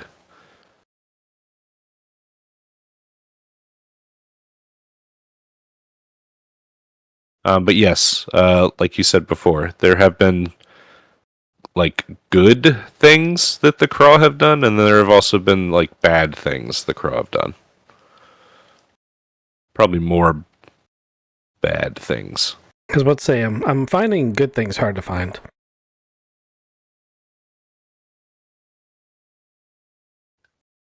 Yeah, it seems like whatever they did to Lenny or Diana was something new. Have you ever seen a thing that looks like this? And I show her the picture of the oil thing.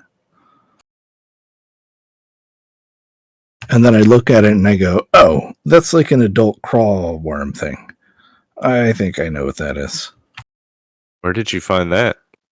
It was on the garage next to the car dealer. Did you find anything else Craw related at the car dealership?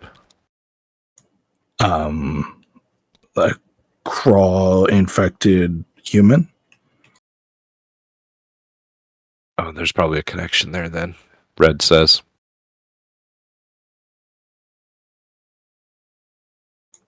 Do you think they need to stay inside the host, or did the guy make this? I don't. If it looks like it's been, like she's looking at the picture you took, it looks like it's been made out of like oil, something dripped. So it's looking like it's a deliberate marking, and it looks like the Craw. So there's, I don't know. Yeah, definitely a connection there. Unknown what it is. Thank you. Do you think that whole place should just get blown up? Hey, you're a spy, a good spy. How many buildings have you blown up in the last couple of days? I've been here the past couple of days, but like before that, there's just the one. I start counting my fingers, looking at the other guys. Seems like you're burning a lot of buildings down. There's more than one way to get rid of evidence, but that doesn't mean we're doing it wrong, Heron. So, what's your next plan of action here? I think we need to figure out where they're holding these people, having them dig for stuff. And then I think we need to figure out if the people who are doing the digging have already been infected. It may not matter, depending on where they are. Well, we're just about out of like usable funds and materials. I don't know if you've got any like money to spend, but if we're gonna try to find something digging, maybe like some sophisticated equipment's needed, right? I was assuming that they were going to need the equipment and that we could track them down that way. I mean, they got to be making noise. They got to be eating and drinking and sleeping, and they got to have stuff to dig with. So they have to have some. It's a very small town. Someone knows where they are. Yeah, 100%. There's probably a huge network of like infected Craw people, like the car salesman guy. Yeah, he's not going to be able to tell us anything about. Let's just say he's not going to be able to tell us. I didn't know that you knew he was a thing, but like he's not going to be able to help us.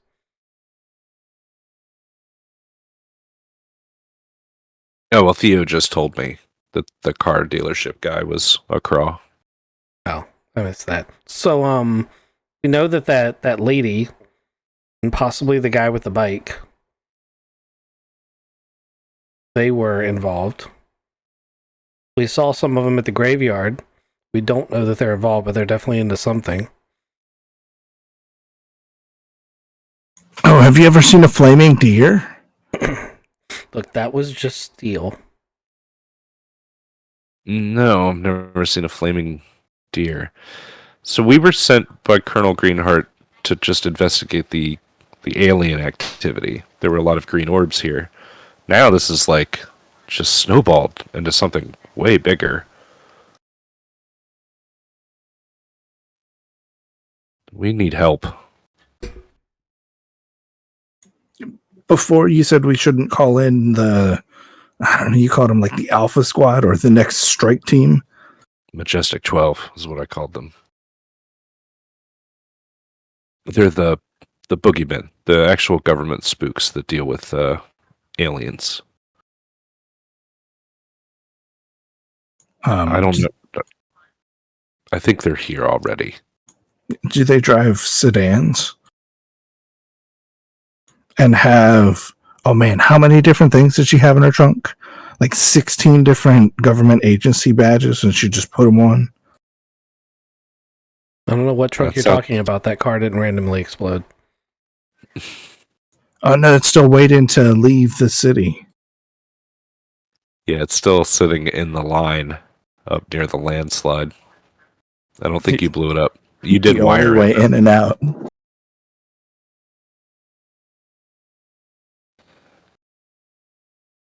Yeah, Chad wired it to explode, but didn't explode it. Yeah, no, I wired it so that when you turn the ignition, the claymore that was embedded in the seat would explode upward through the seat and the ceiling. Oh, I think we might. I think that lady's teeny tiny, and then that other girl's pocket. So we should probably go talk to them. That's actually better for her than what was going to happen. Yeah, but Agent Red is saying that we need help and that she could help. It seems to go outside the protocol of this organization to lean onto any other people.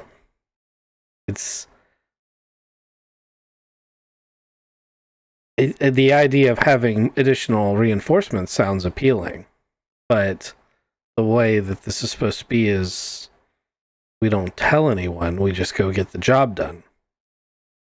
Look, I know that is usually the way things go, but that is like a one vector, scenario. This is obviously not, like, this is above and beyond what we're dealing with normally, in Delta Green. I don't think the colonel knew how big this was.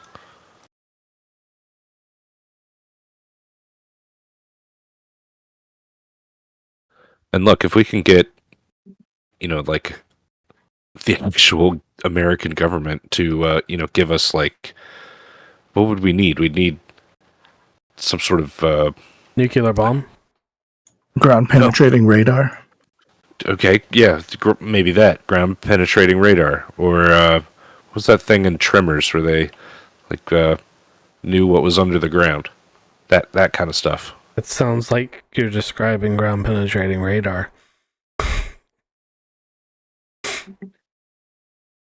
I liked my idea better. But okay. A nuke? You're gonna nuke American soil? We could blame it on, an accident. Swamp gases. Nobody comes here anyway. Small town. I don't think look, I think that was tried back in the day, like the late 40s. They nuked something off of Massachusetts. It didn't go well. So I don't know if that's in their repertoire anymore.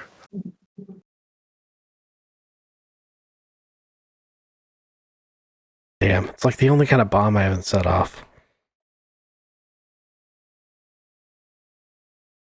She's gonna look at you really funny. and Chad looks really sad too.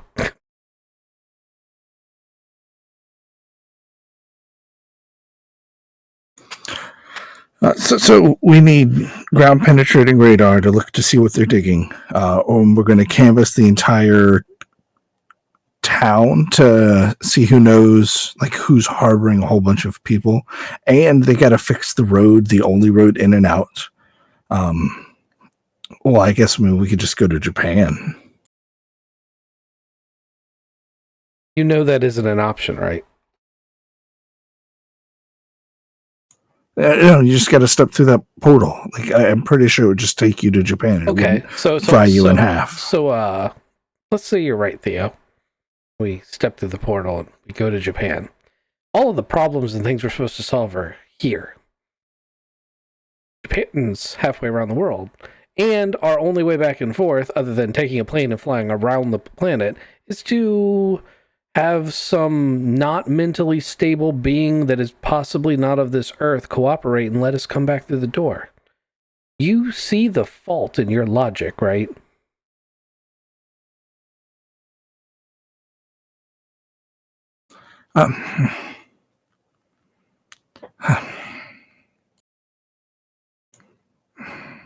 Yep, but Red's like, I saw one eat a cat. I wouldn't trust any of them. Have any of them telepathically communicated with you?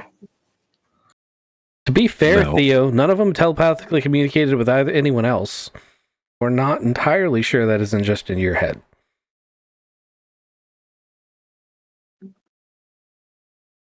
Hammer, have any of them telepathically communicated with you? Yeah, I think the Yeti did. And you didn't feel the need to mention that? There was a lot going on. Oh, maybe you need one of these crystals. What did the Yeti say? He said, "You've been chosen for survival. Usually, we like dog people. Oh, but wait. here Usually we like we're- dog people? Yeah. Looks at Theo, looks at Red, looks back at Steel. Dog people. Like the dogs that are stupidly intelligent that we think have people in them. Yeah. What you trying to say? I think the Craw are moving the consciousness into the dogs. Yeah, Why? I thought we already understood that was the thing. One of the questions we were trying to establish was who was doing it and why. So we knew it was happening, but we didn't know why or who. But now we know who. They still don't know why. So they must have to take the consciousness out of a form they're using and put it into something. Although why they can't just flush it down the proverbial toilet, I don't know. Fred? Ideas? Also, why did one of them eat a cat? He was hungry. I don't know, but I tell you that I would also prefer dogs as a companion if it was going to be my choice. You know, for forever existence with another thing, I would prefer a dog to a human. Also, if that's what is that the question? Wouldn't you When we what? prefer a dog companion to people? People suck. Dogs are awesome. Has somebody hurt you? Are you okay? I'm fine. Yeah, I'm okay. Actually, her partner went crazy and shot her, and she almost died in a basement underneath her own house before we found her. Right. Someone empirically did hurt her. Yeah. Chad just rattles that off monotone as though he's talking without, like he's thinking about something else while he's talking. Right. Oh. Hey, what have you stolen in this room since you got in here?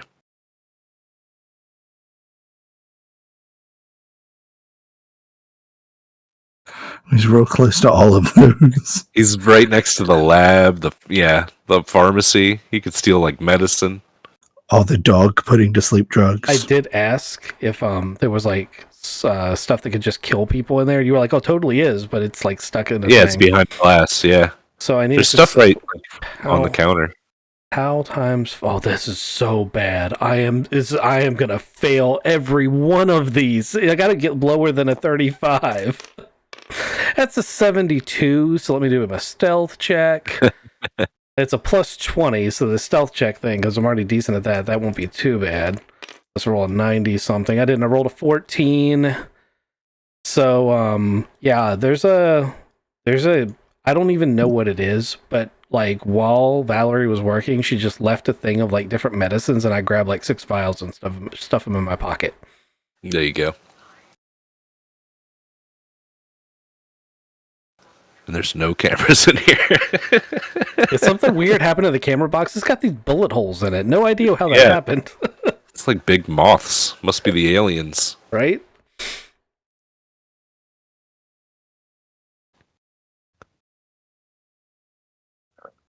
Okay, does anybody else have any wisdom or like nuggets of information to drop on us? Like, Truthfully, my best thought is we go find someone who's obviously one of these aliens, follow them until they lead us to a clue, and then do that. Because I don't think we're going to be able to interrogate these things. Like normally, if it were a person, we take them to a murder room and we start cutting fingers off until they tell us what we want. I don't think it's going to work on these guys. So unless anyone else has a better idea, I think we have to try to find one and then follow them until they lead us to something significant. Any other plans? Because I know that's not a great one. I mean, if we can talk Diana come back into the room. She's got the sheriff who had a weird book that taught me to see into the unknown. A actual, like maybe Majestic 12 spy agent. Wait, how many other people are there? The sheriff had a magic book. What? Please save my dad. You need to save my dad, please. Valerie says. Diana says that he's safe in her pocket. Oh, and Diana's parents and Kat. And you said something about this supposedly, and he uses air quotes when he says Majestic 12 agent. No offense, Red, but we just met you, and I'm still not convinced these guys are the good guys. We think this is the idea. Let's just go throw ourselves at the mercy of some, oddball agents. She's 6 inches tall right now. Oh, she's in the girl's pocket. Yeah. And was unconscious the last time I saw her. We're not going to be able to cut her fingers off real easily. We're going to have to get some like tweezers or something. Or just talk to her because she's teeny tiny. Maybe we can do it telepathically. I could threaten to step on her.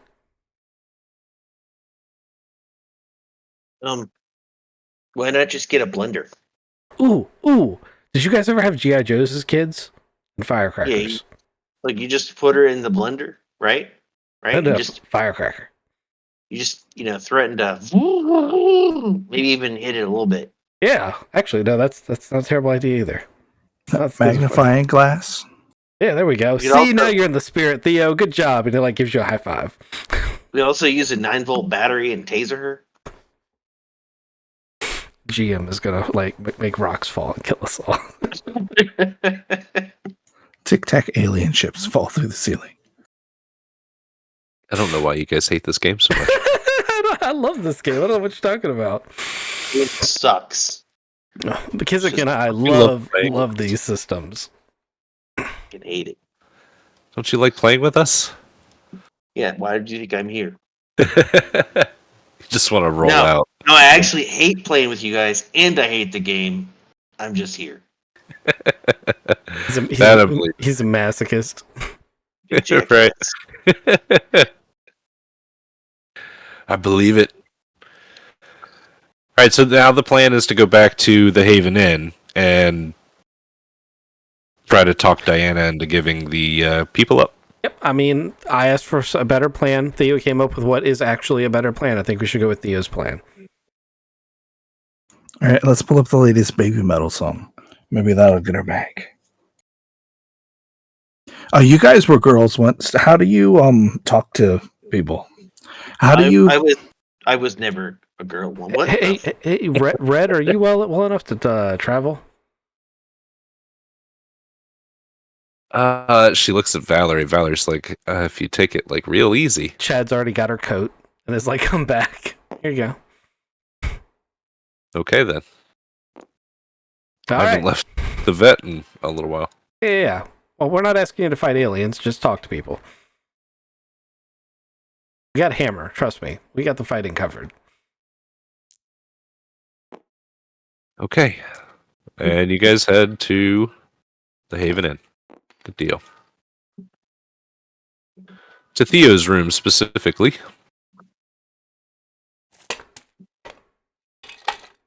We should stop and pick up a blender. It's got a kitchen. Okay. Yeah, there's one in the kitchen. Probably a garbage disposal. Oh, Yeah, but I mean, yeah. like you don't want to accidentally drop her in there and then not be able to get it. With the blender, like you can see, you can talk to him, just keep the lid on it. All right, who's approaching the door of Theo's bungalow first? It's my room. I got it, guys. Last time I opened it was Japan. I knock on the door. Diane, are you there? And this time I hold my crystal up really high and I think real hard. I said, Diane! I'm about to enter the room. Okay. I look at Chad and I'm like, is he? Nope. Like, is that okay? I opened the door. She said, okay. It's all right, guys. She said it's okay to come in.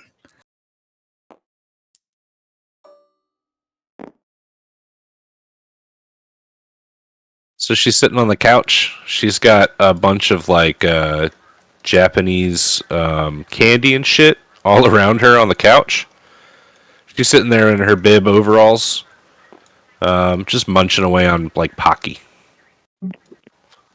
Oh, did you get the mochi covered beans? Those are real good. I like mochi. Yeah, it's pretty good. I've got a couple of friends. Is it all right if they come in too? This is your place, Theo. Yeah. All right, good. Did you have a good trip to Japan? Did you see Baby Metal? Oh no, I didn't see him, but I might go back. I saw your letter, so I'm here. I didn't know how long you were gonna be, so I got snacks. Oh, I'm glad you came back. You've got your whole family in your pocket still, and you've got the sheriff and an agent lady. Yeah. Can you take them out of your pocket?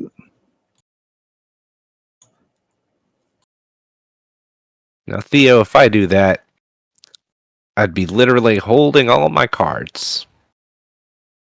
But she pulls out the agent lady, as you guys have been referring to her, Miss Gina Pearson. And she's holding her in her hand. So, I think I just want to leave. And I'll give you back Gina, and I'll give you back the sheriff. And you let me go to Japan, and then we're all good, right? Right? Yeah. Send me a couple of emails when you see Baby Metal. Like, I didn't know about them before now, but they're surprisingly good.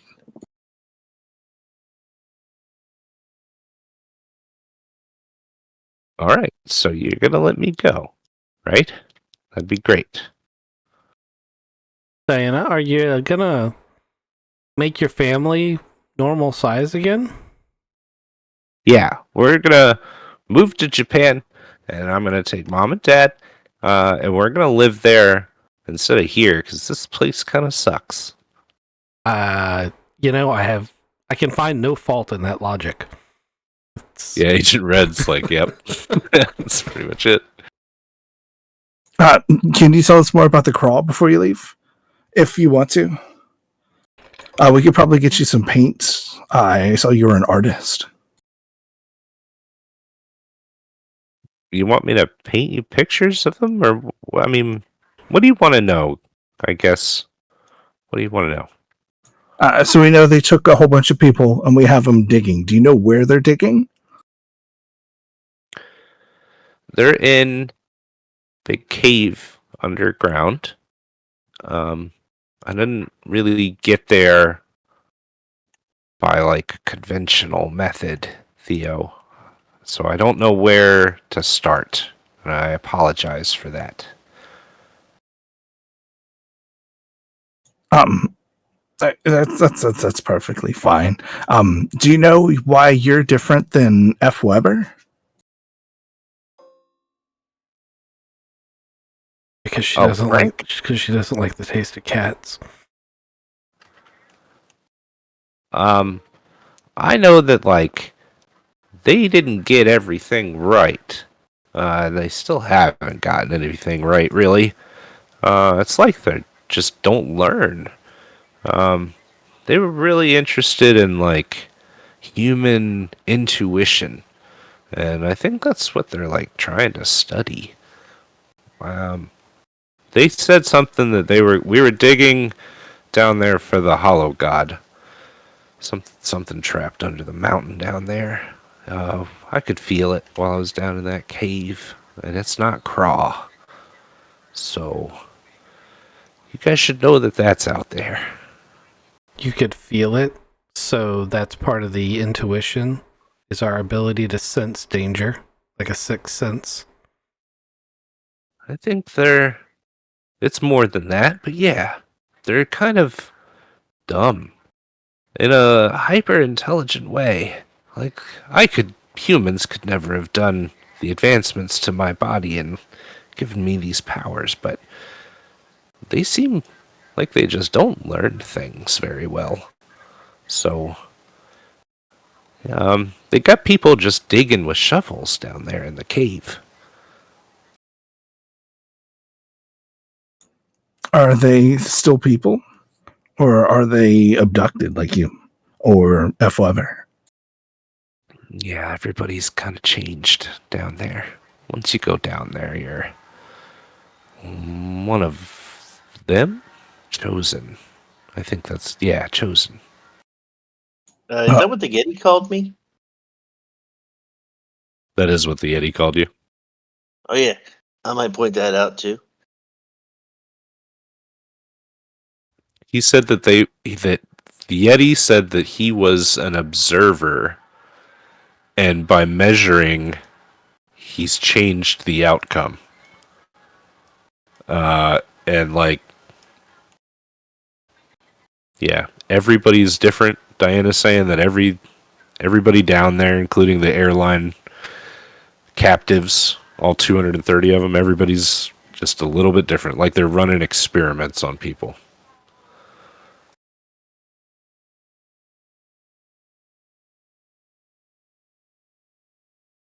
So- When they did the experiments on you, did they give you a grub? I went through the machine, Okay, like Lenny. So you didn't get a grub. You just went through a machine and it changed you? I don't have a thingy in me. Some people do. The strong people do. Yeah.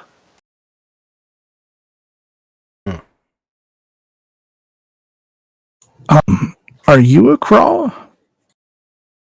Lenny told me that they don't like being called craw. They don't like being called craw. I think they said that they were the observers. I don't know what really that meant, but maybe it's a cop out. So the worm people are the same as the craw. Because the guy that had the thing in his head was also claiming to be an observer. The Yeti guy. Yeah, that all tracks. Okay, so I'll give you the sheriff, and I'll give you Miss NSA agent or whatever you said she was, and I'll be going. Can you fix the sheriff's size so he's like normal size, but not the NSA lady? I'll do them both. Damn it, I really wanted to do the blender thing. We're just gonna need a bigger blender. Yeah. Thank you, Diana. Enjoy your concerts. If you want to leave a portal back into my room, I'm here if you ever need to talk. He doesn't Oh. mean to sound creepy. He Right? really meant that in a nice way. He just Don't- his way of phrasing things is just his brain's very unique. That's why we like him. Yeah, he's really smart, terrible with people, which is weird because that's what he studies. Okay, I'll remember you, I guess, and I might come back. Who knows? This place does really suck. All right, bye. Bye! And she like does like an anime pose and then opens this door and you hear like Japan on the other side of it. And she goes through, the door closes, and she disappears. Yeah, Clayton Boone, the sheriff, he's sitting here, sans hat. Somewhere in the shuffle in her pocket, his hat has come off and it's gone. Like any Ken doll or Barbie doll, he's just missing something. But he's laying full size on the couch, and it looks like he's coming to. And so is Gina Pearson. But both still kind of groggy. If you guys want this opportunity. I do. I would like to go ahead and zip cuff Miss Pearson. I was going to use electrical tape, but that works. I'm a professional. I mean, if you ever tied someone with electrical tape, there's no getting out of that. One of you does her legs, the other one zip cuffs her hands. Hands, elbows, knees, ankles. And shoulders, knees and toes, knees and toes. Like, she's a professional too. Theo closes and locks the door and goes and tries to find a blanket to start. What are you worried about, Theo? The sheriff's right here, pointing to the groggy sheriff. Like, who you hiding from, man? Also, if Boone's coming to him and be like, your daughter says hi, she's real worried about you. So somebody still has the cat. Diana's cat, I think, is in Theo's pocket. And she still has Deputy Best because I forgot to put him out here. That's an even trade. I'd kill for a tiny little kitty I could keep in my pocket. Who has the cat? Is it Theo? I thought Chad stole it. That was his first. Oh, then it's in Chad's pocket. Oh, I didn't remember doing that, but yeah, I'd murder. Yeah, bye, Best. we traded you for a tiny cat. Ted's like, I'd kill for a tiny cat, and you hear, meow. If only I could make Howie do that meow right now. Oh, that would have been perfect timing. Sorry, yeah, let's retcon that Deputy Best is here too. Don't hog to him.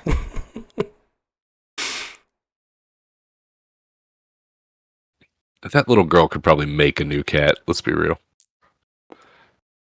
Who knows what she can do? You do. I do.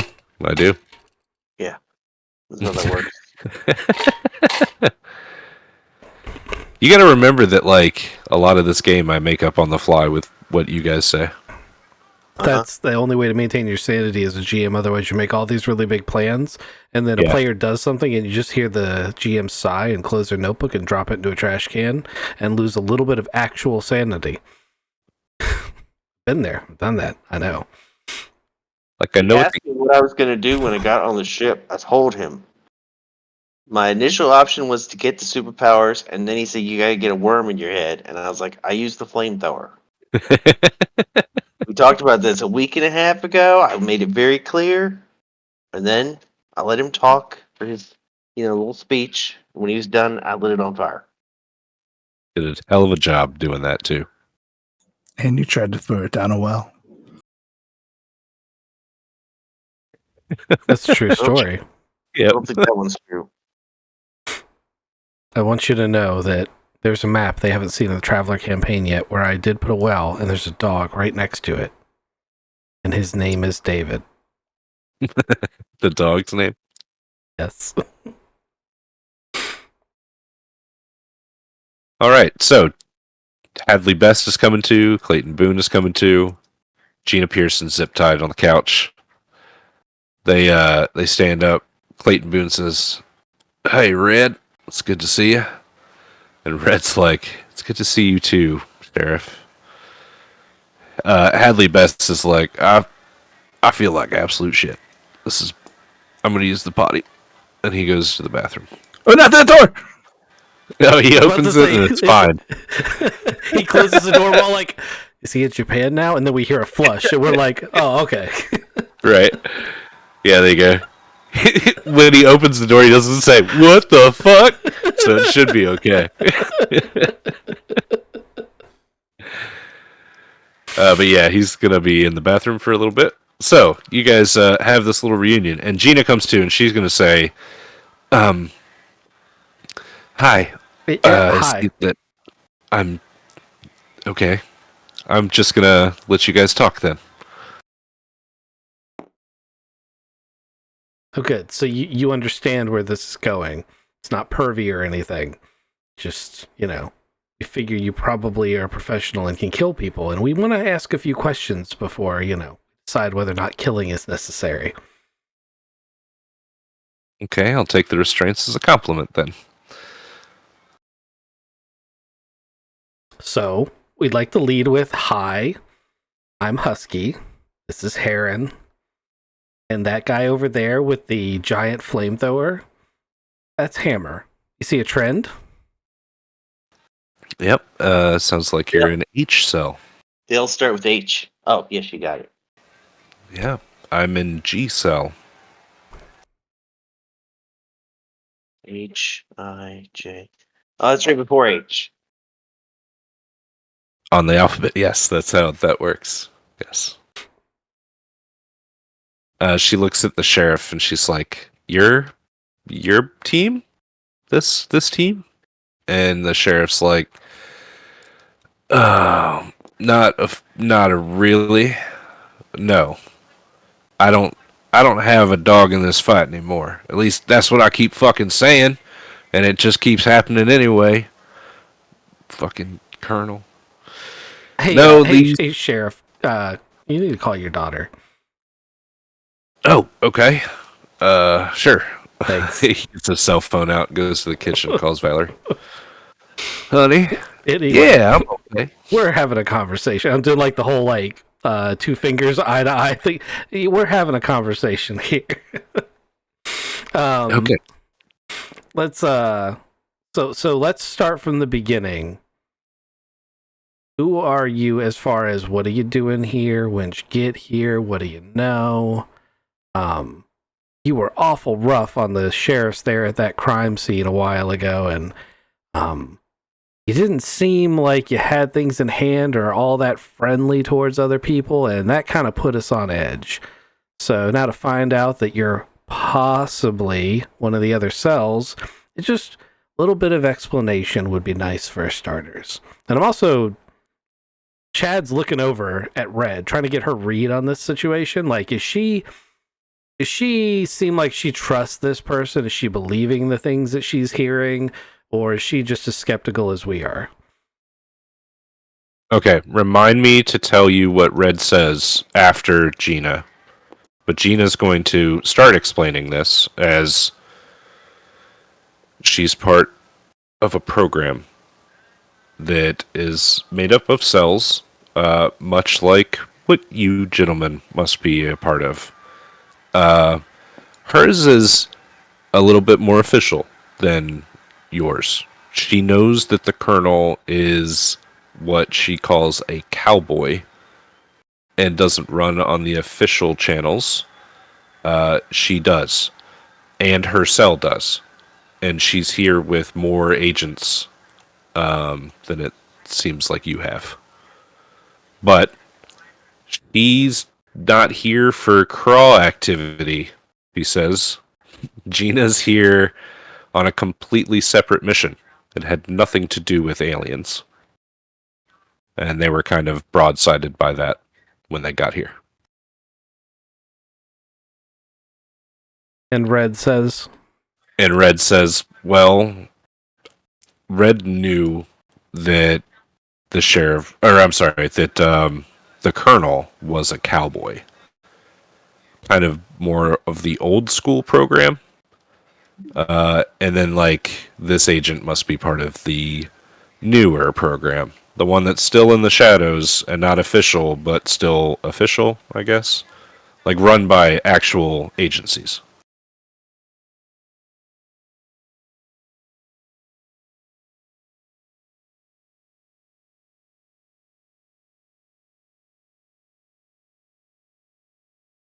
So Red, confirms that.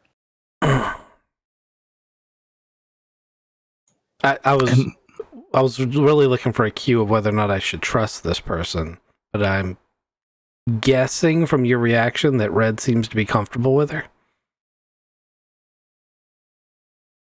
Yeah, Red's as comfortable as she can be with this girl, like strapped up, the way that she is. Well, if that made her uncomfortable, she did not want to see my enhanced interrogation method. No, that's not like that. Yeah, it's not that she's uncomfortable about that. It's the way that you treat a hostile agent. But now she's like Gina's not hostile. So All right, Theo, you want to say something? and how many buildings have you blown up in the last couple of days? I'm feelings two. Okay, no, you know what? That's actually a pretty decent number. Also, I'm feeling some criticism. I just want to get that out in the open here, Heron. I'm feeling highly criticized right now. I'm just trying to see I'm seeing some trends and I'm trying to figure out if that's what we're doing all the time or not. Heron, you're gonna hurt my feelings. He looks at you with a cocked eye for a second and goes, huh. And looks back at his notebook and then looks at the lady and goes, are you hear about the flaming deer? the flaming deer. Yeah. No. Oh man. The zombies? There were some. We're okay. So we're here because of the asteroid. The asteroid? Please tell me this isn't something buried that someone could be digging to. No, it's on a course to hit Earth. Okay, so here's the deal. Why don't we go to HQ, mobile HQ. I want you to meet Grizzly. Agent Grizzly's my handler. And meet the rest of G-Cell. Let me call ahead and let me talk to Grizzly on this. He'd probably bring you in, to be honest. I think that's protocol when we find other agents, people acting like agents. Look, I think we're all on the same side here. And People acting like agents. We're gonna need a minute there, Gina. We'll be right back. And I'm gonna leave her on the living room floor. okay, Trust she's us. like, you guys would be, friendlies. That's what we call you. Yeah, that's what I'd tell people if I was tied up in the living room too. And I'm gonna try to shoo everybody back here into this little bedroom and be like, okay, real talk. What's everybody's opinion? I mean, I could go either way. I'll follow the group consensus, but I'm inclined to, nip this one in the bud. I'm kind of inclined to cut her loose and go with her and see how it plays out, but I think we should take some precautions. Never go anywhere without a flamethrower. Yes, you are learning, Heron. That counts as a precaution. It's not the only precaution I would take, but it's a good precaution. I was thinking if precautions, what you're thinking, maybe we just put a remote controlled bomb up her butt, and if we go down, she goes down with us. I can arrange that. Red, what do you think?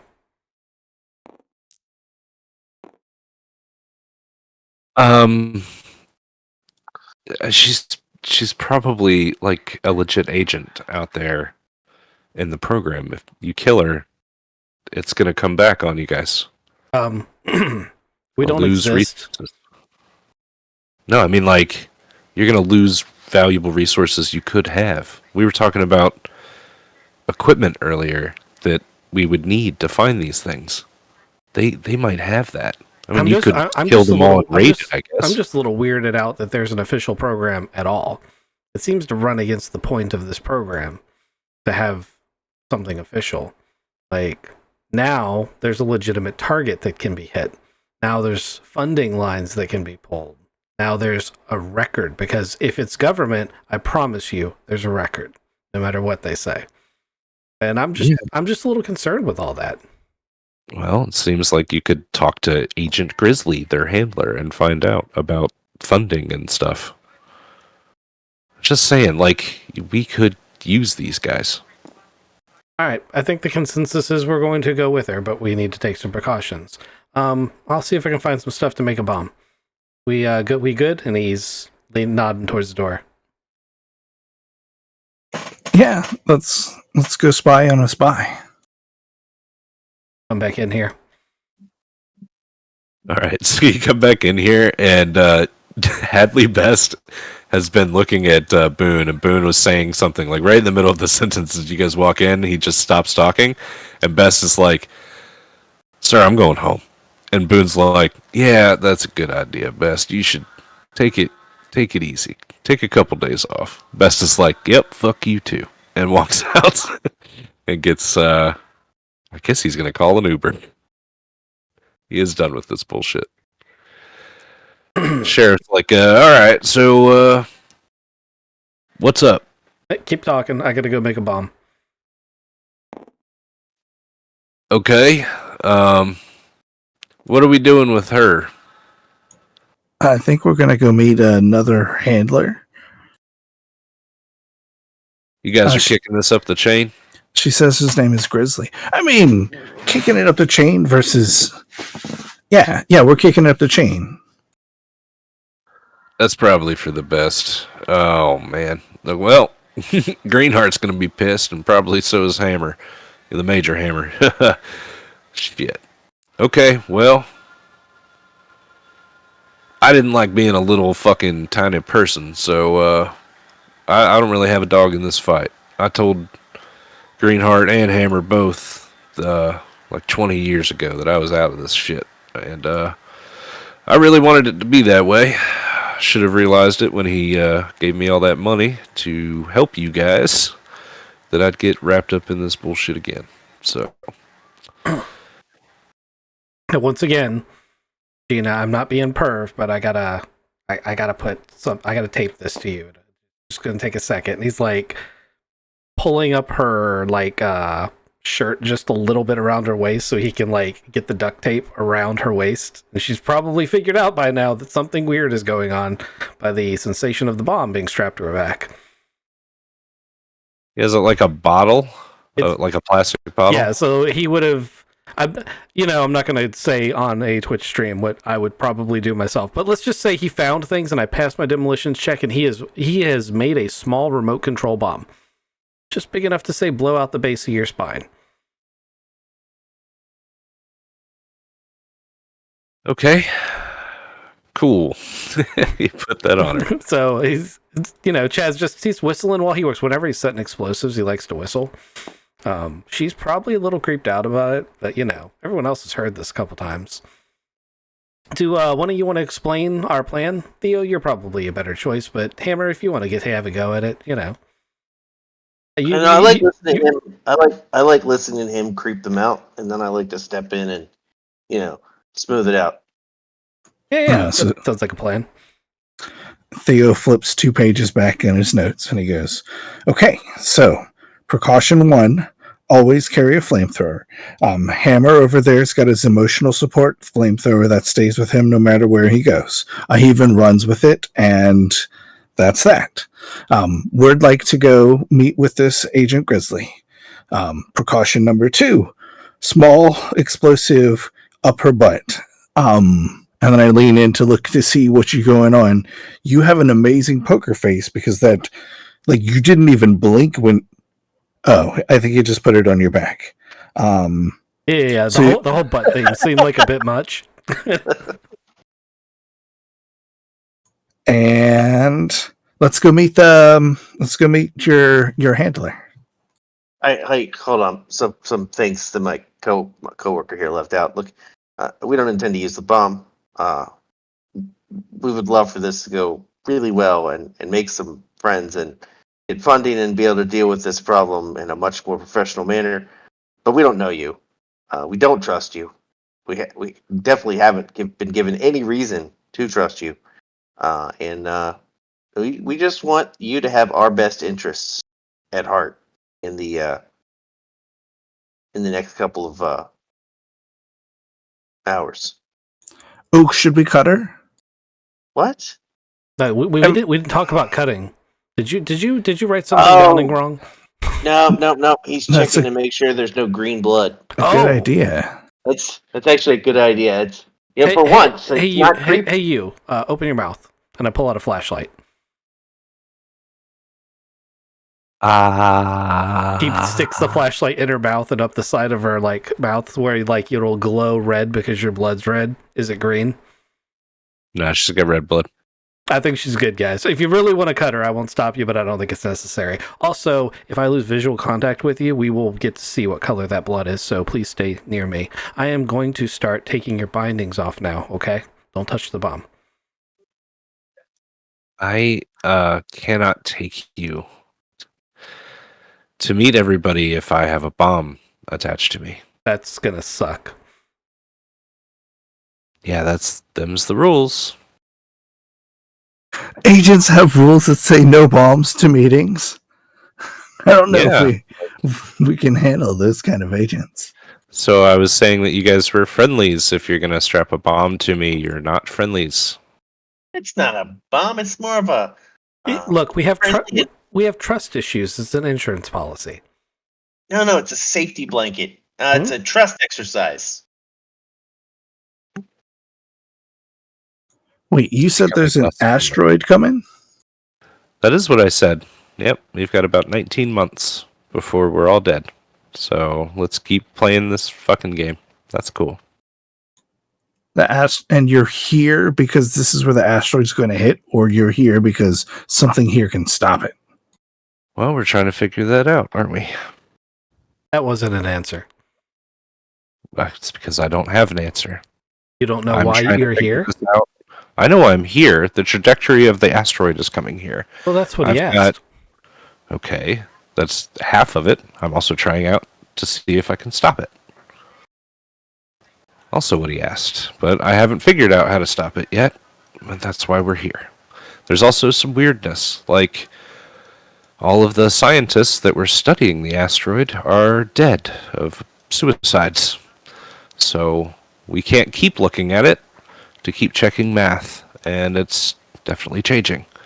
And everybody that studies it dies. So there's that. Theo, do you still have those pamphlets about this valley? Yeah, just a second. And he opens up a briefcase and he shuffles through it. Is there an observatory here? No.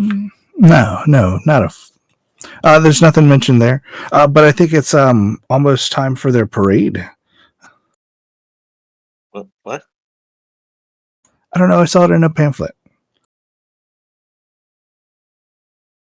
There's no filter between your brain and mouth, is there? The sheriff's like, yeah, there's a street festival coming up. Is that what you're talking about? I fail to see how any of that's relevant. We're finding information from Maybe the we town. should put the bomb on him. And we can just be really close together? Wait, no, that's bad for me. We could all just be friends and not have bombs attached to us. We don't trust you.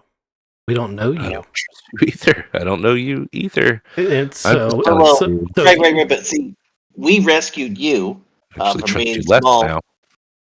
We rescued you from being tiny and in the possession of either a superpowered girl or prior to that an alien.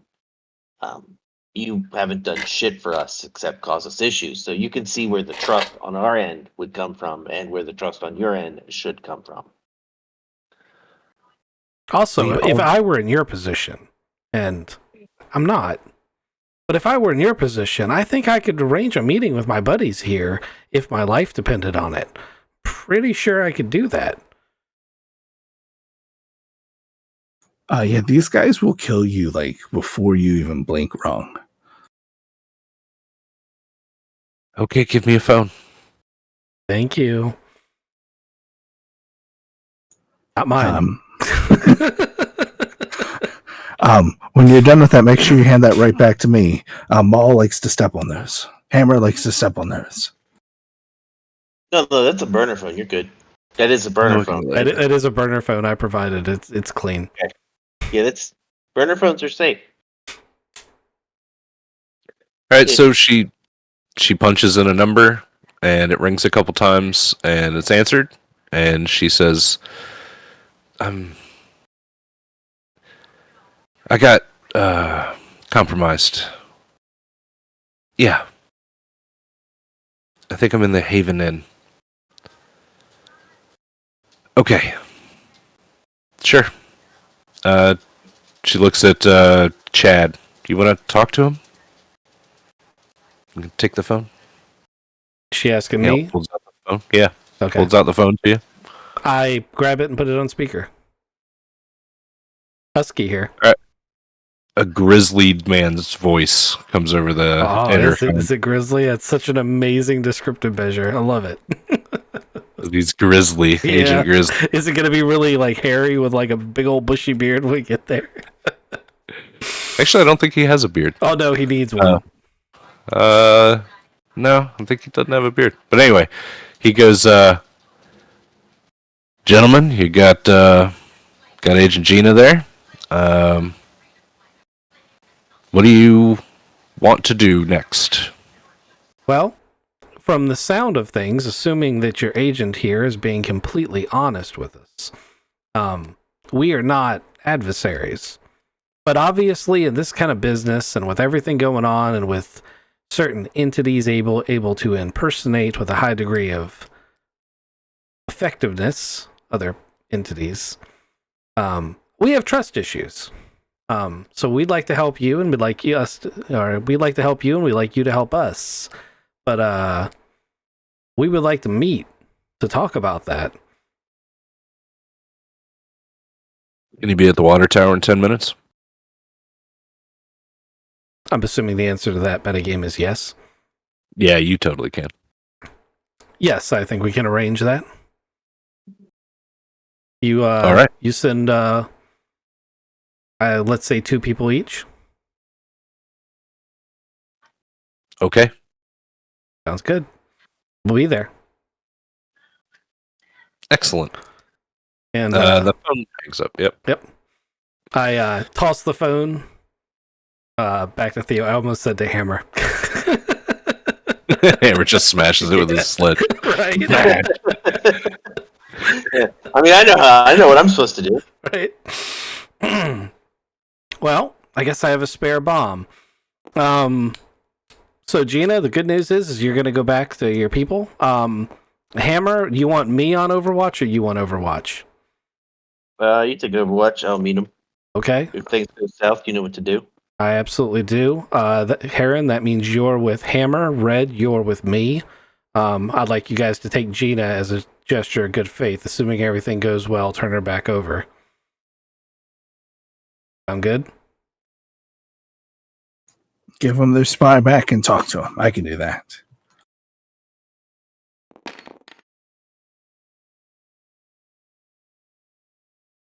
All right, you guys head to the water tower, which I don't actually have a map for. It would have been sweet if I had. Yeah, it happens to be all the time. I wonder if I can do this. Nope, not the best. This thing. Yeah, fuck it. We're gonna go to the town map.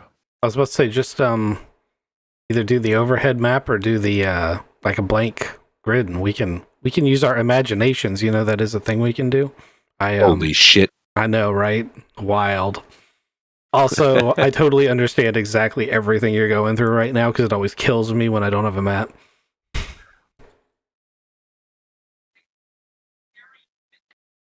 Where is the water tower? Right here. It's right next to the Haven Inn. It's not showing up for me. Oh, it's just like this little it's orange just a pen. pen. Okay, gotcha. Yeah. Okay. I thought it used to be a model. It was, and then it stopped loading. So it's like, fuck it. All right, so are you taking Red with you? You said no combat. You gonna leave her at the Haven Inn? I did say no combat. That's why I was taking her with me, is because I'm going to be pretty far away in a high vantage point, and I wanted her to be my spotter and to be on comms for advice. All she has to do is lay there and look through binoculars. Okay. Can do that. I'll even help her get up and down if she's feeling like she's hurting.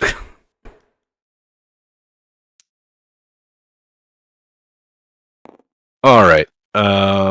Where's Hammer at? He's with Gina and Theo, right? Yep. You guys are escorting her in. Yep. Gonna let Theo do all the talking, and I'll be standing quiet until I need to do something different.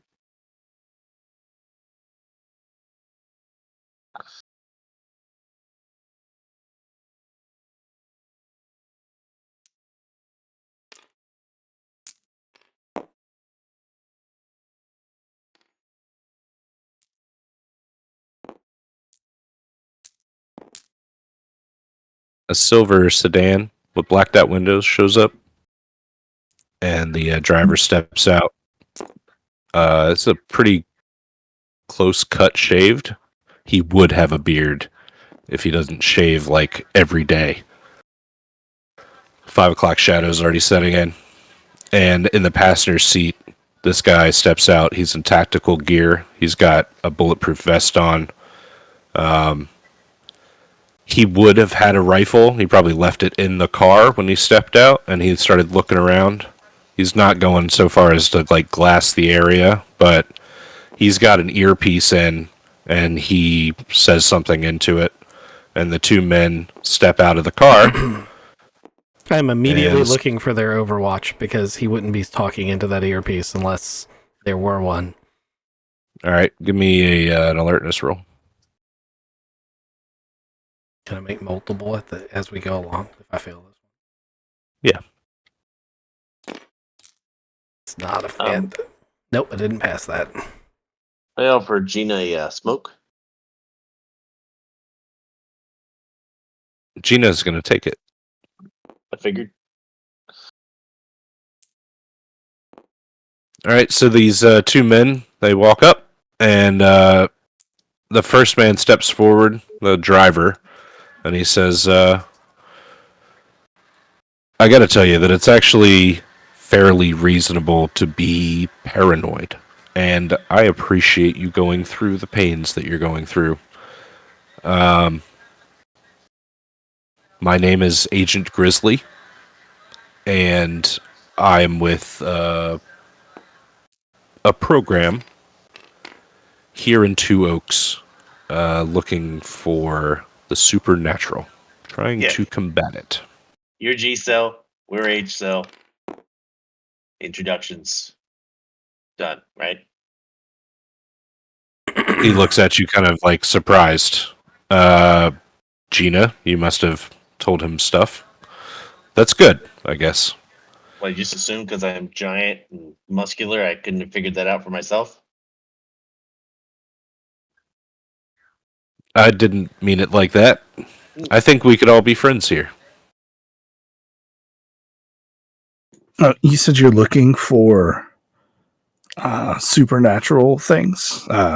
Is one of those a comet that's going to destroy the world in 18 months? Yep. It's called ER 10911.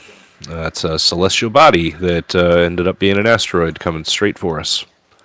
What do you know about the crawl? We know that there's some weird alien sightings here in Two Oaks, but I don't know too much about the Craw, actually. We're here... Well, we're here at the behest of the French government. But I don't want to say that too loud. All right. Before we go any further, I pull out a little pocket knife, cut my back of my hand. Glows red or shows red. I showed everybody. I take Heron's hand, cut it, show everybody, hand the knife. Ouch! hand the knife over to Grizzly and his man, and wait. Grizzly just, I guess he shakes his head a little bit and pricks his finger. He's showing red blood. It takes And then 3 attempts, by the way, for me to find the other thing. But I did nail it. Oh, the Overwatch? Yeah. I don't know how long you want it to be, but it takes 3 attempts. Yeah, we'll get to like this point then, where Agent Gunner pricks his finger and shows red blood, and Grizzly's like, "What's the blood test for?" Oh yeah, so green is bad. Okay, I think we need to share a little bit more information. Yeah, that's kind of why we're here, right? Yeah, I mean in a more official capacity. So, Chad, you see the Overwatch. He's set up in the trees, and he is glassing the area. It doesn't look like he's actually got like set up for a rifle shot. He's just got binoculars or something. Yeah. So he's got both hands to his binoculars, not obviously holding a weapon. Okay.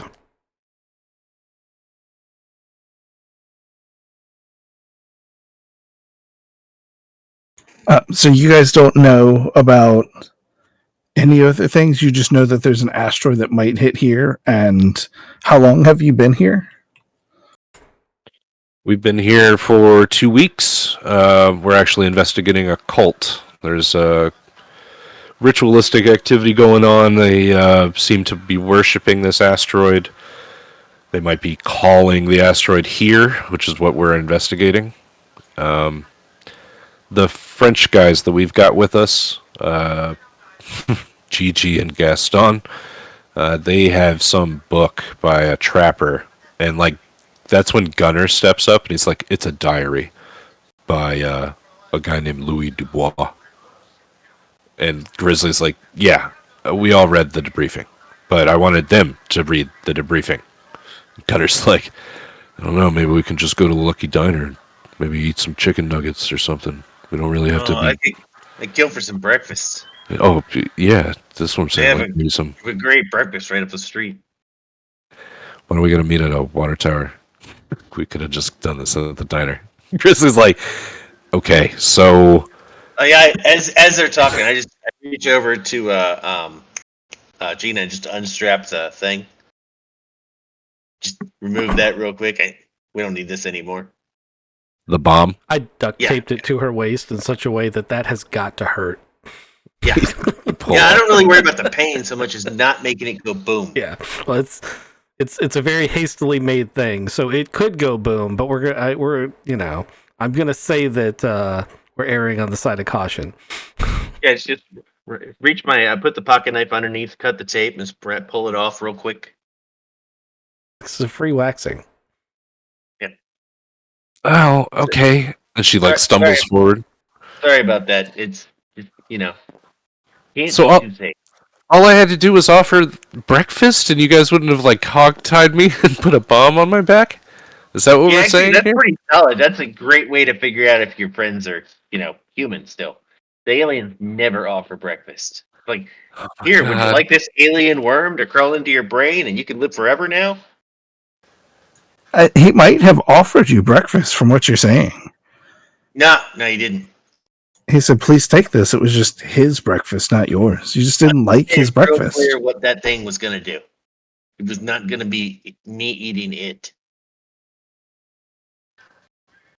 I mean, maybe you just got to chew really good. Also, Gina says there's a lot of you. I only see 2 of you. Well, there's one in the tree above you, Heron. I elbow. That comes over the radio. I elbow Heron real hard when he says that. Like real hard. I feel like I say that to Heron, and he should have to roll to resist to look immediately into the tree.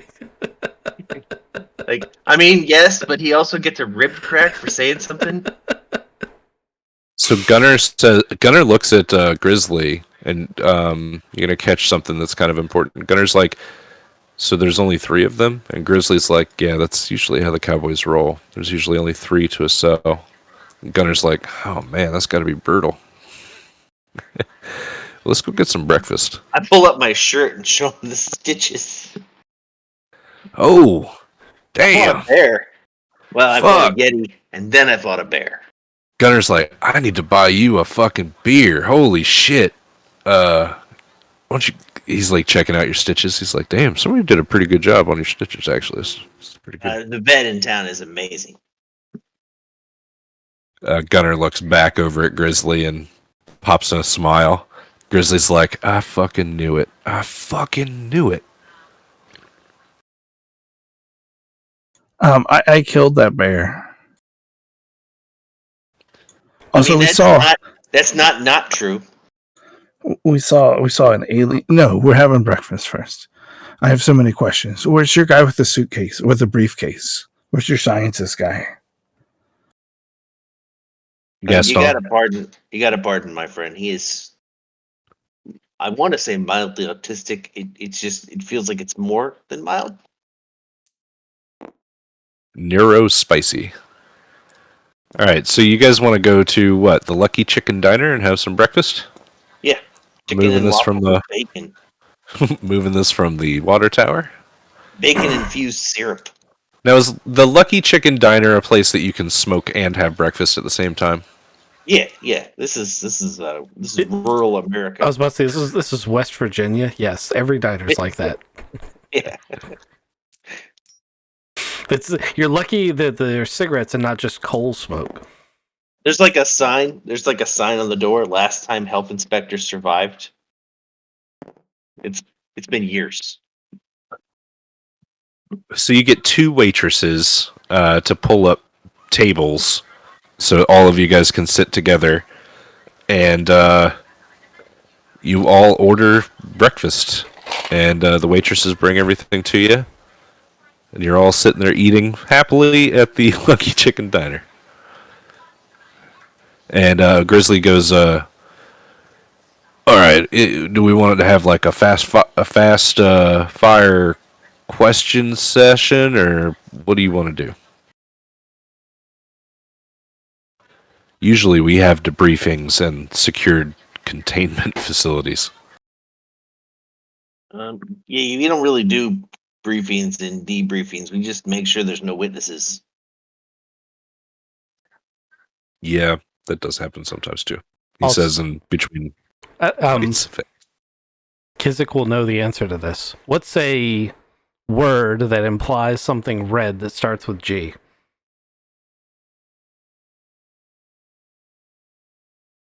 I thought Kizik was going to be all over that and immediately respond, but I was wrong. I want to introduce Red like she's a member of G-Cell. Especially after that comment about how there's always just 3 of them.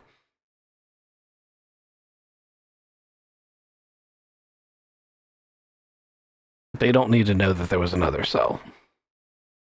Oh, okay. So you're part of H cell. You meant H cell? H. Okay, that's okay. Gotcha. That would have been confusing. I understand now. I got that I'm backwards. now tracking now. Yeah. All right. My bad. She is now Agent Havana. You cool with that? Harlot. Ooh, Harlot. That's a good Yep. one too. I think a woman might be offended by using a particular name. Maybe we should go with Havana. I just picture the 2 of you both saying 2 different names. Her and I would have sorted it out on the way over. It would have been getting the rest of you on board with it. If you're going to talk to her just one-on-one with just her, she's going to tell you that her real name is Santiago.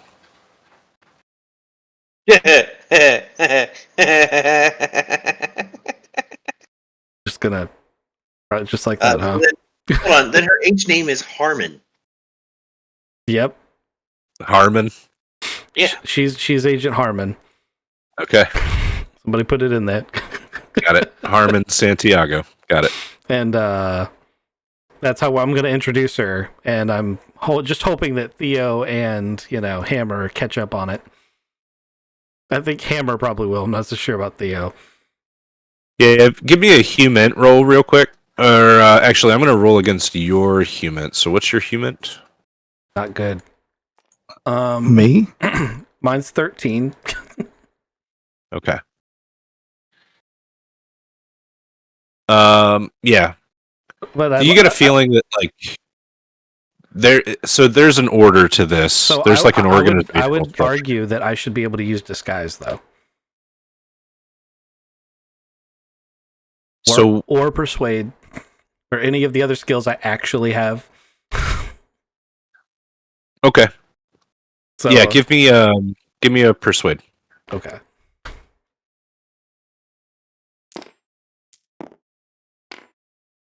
I crushed that with a 15. All right. So as far as he can tell, there was never an R cell. And she's just part of our cell.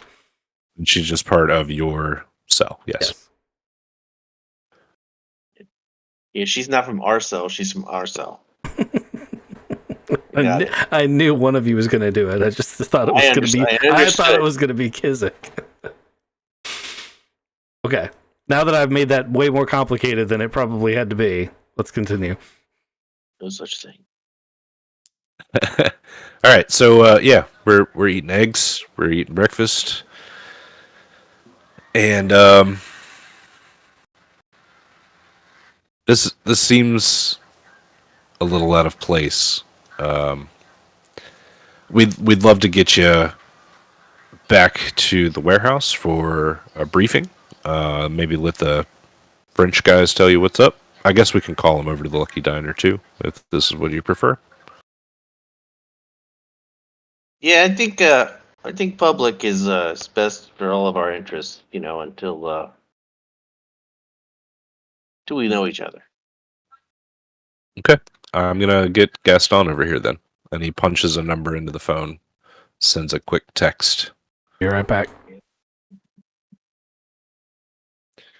So, how long have you guys been in town? I start counting off fingers and go 32, like 72 hours. No, that's too long. 48 hours. No, I got drunk that one day. 72 hours. It's been a couple of weeks. He's a drunk. Wow. Okay. And he's really smart. You're here looking at aliens. Is that what you said? We're investigating some disturbances that ended up being aliens. I fought a Yeti. Interesting. Tell me about that.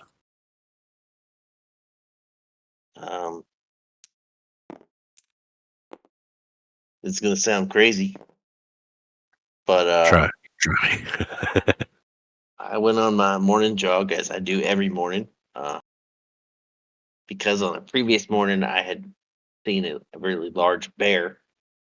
I decided to bring my flamethrower with me on this particular run, and a spaceship tried to beam me up.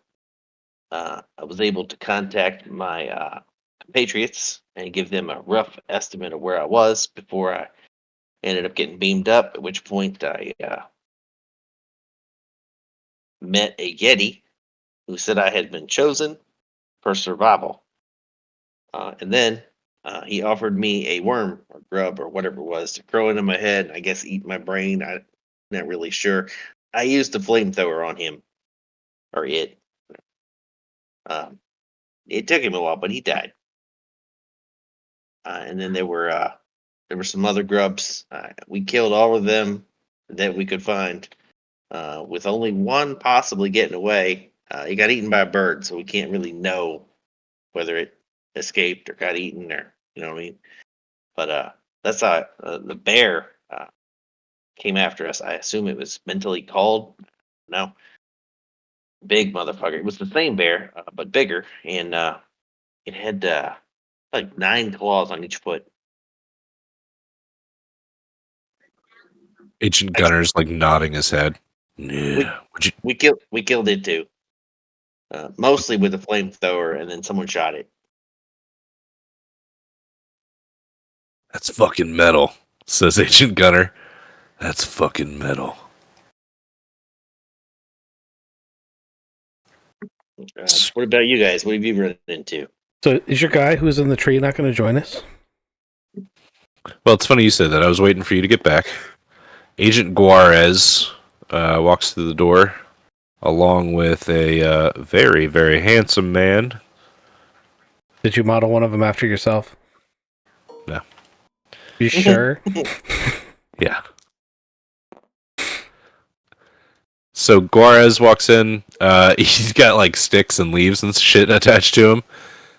He walks in with a guy that's like in a very nice pinstripe suit, and they walks up to your table, and there's no more seats left. So Gaston turns around and he says, "Mademoiselle, we need," he says it in French. "We need a chair, please, s'il vous plaît." And the waitress brings over another table and 2 more chairs, and they set up next to you.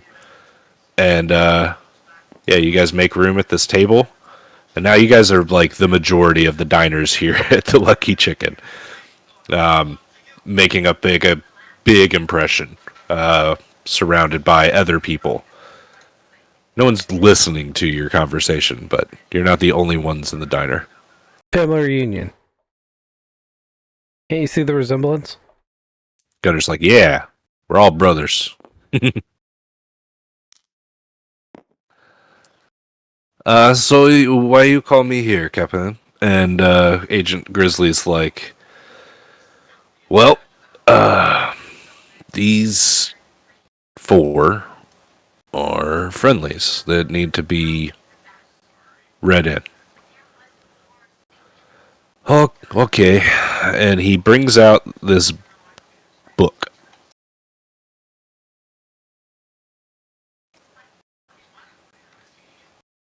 Sorry, I have it somewhere. Oh, I put it way down here.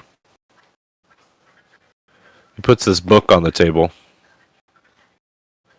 And he says, this diary belonged to a Frenchman, a trapper and explorer named Louis Dubois. So you can read on here now. Somebody can take over, not in a French accent, and tell us what this book says. Kizik, would you like to read to us, please? I've got my notebook out and I'm flipping it over. And as he's speaking in the French accent, this diary belonged to a Frenchman, trapper and explorer. Louis Dubois penned entries in his diary of his explorations of Virginia in the late 1700s. The whole book is interesting, but Louis Dubois wrote extensively about the native population around Two Oaks as he explored it and their stories involving people that lived in the valley before. Louis Dubois wrote that during his explorations, no native population dared to live inside the valley, just one red-headed woman. He wrote about the original native petroglyphs he found on the cliffs to the east that looked like a shadow trapped underneath of the mountain, and details on the following. The original natives, a small tribe of Siouan speakers named Two Oaks, the Hungry Womb. Dubois continues, the tribe from around New York State that suddenly came in and slaughtered every single one of them, one of that original native Siouan population, then named it. Seriously, do not fucking come in here in Iroquoian. Iroquoian, yeah, there you go. So some anthropology information right there. Some old history. Theo is taking he's searching for another notebook as this guy is talking. Couldn't be happier. So you're the man. I have so many notes. From Natives America, like the natives knew. Oh, and they say it's the womb. Oh man, guys, can we go back to their secret place now?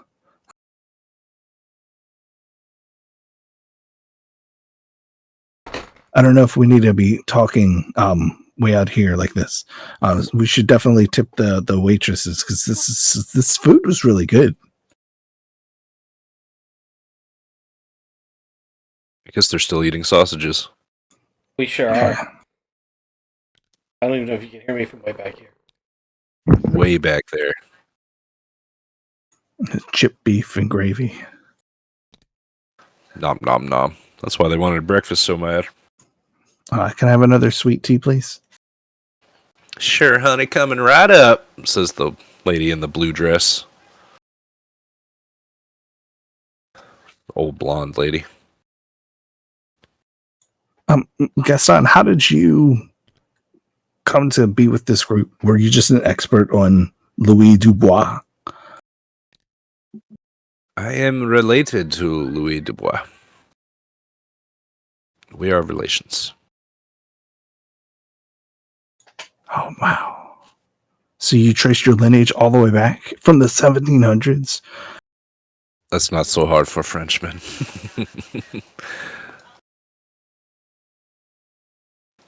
My last name is Dubois, actually. But you... agent names. Yep. I got it. Wow. Are you archaeologist and anthropologist as well, or? I'm many things, actually. And someone with a terrible French accent is especially one of them. But yeah, he does have an expertise here that's like beyond just holding on to the diary. I don't know if he'd just straight up tell you though. If you asked him like that. Could I use some kind of human int to try to deduce it from him? Sure. Like, does he know about the hand signals? Your like hand tutting? Yeah. He does not know about that. I'll give you that straight up. Got a 21 out of 70 for human int. You're holding back on me, Gaston. I need more. He is a linguist and a master of like undercover operations. Oh, okay. That's not as you've got the G team's got some kind of scientist guy, right? I just need to compare notes. Yes. We have a couple other cell members. You guys ready to go to the underground to talk a little bit more securely?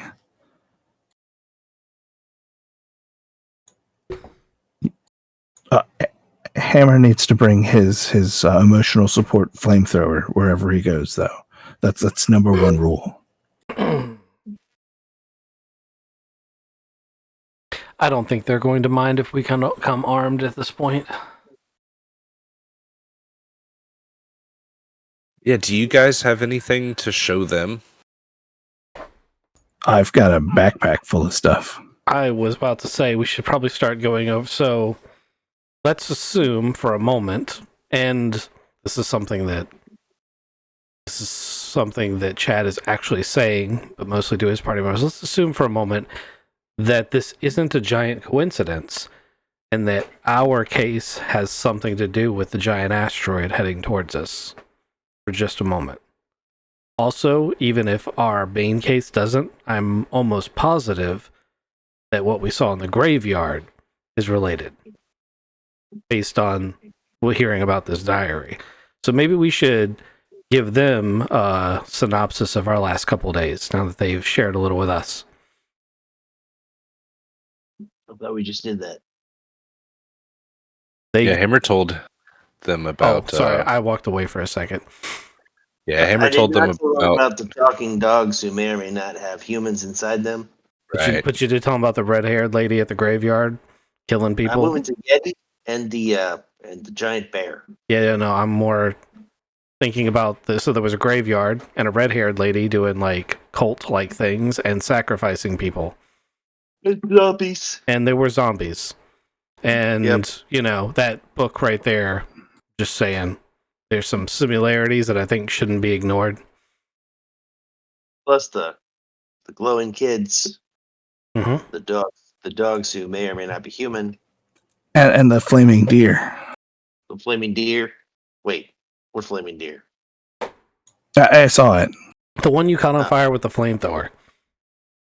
No. First time I used the flamethrower was today with the Yeti. Yeah, last night at the zombie place. There's a redheaded lady. Oh, I remember her name. I didn't write it down though. But she was called a witch by a couple of different people. Killed somebody, put a bunch of cuts on their body. There were like 6 zombies coming around. I think her name was Eliza Abernathy. Abernathy. That's right. I remember that too. I didn't use the flamethrower for that fight. Remember, I used the bow and arrow with the explosives we attached to it. Super effective. Take a shotgun shell, stick it on a arrow, and add a little extra spicy to it. Boom. Big boom. Just one redheaded lady. Do you think it's the same one that's been here the entire time? Oh my goodness, that's wild.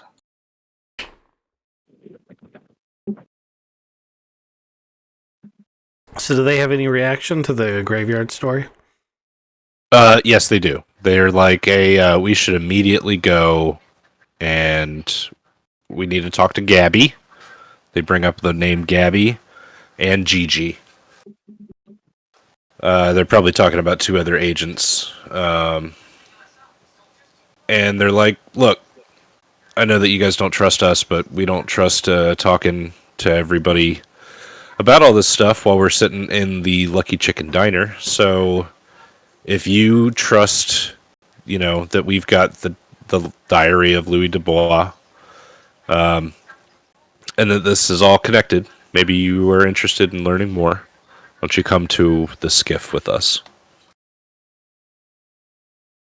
You have a skiff set up here, like a real one?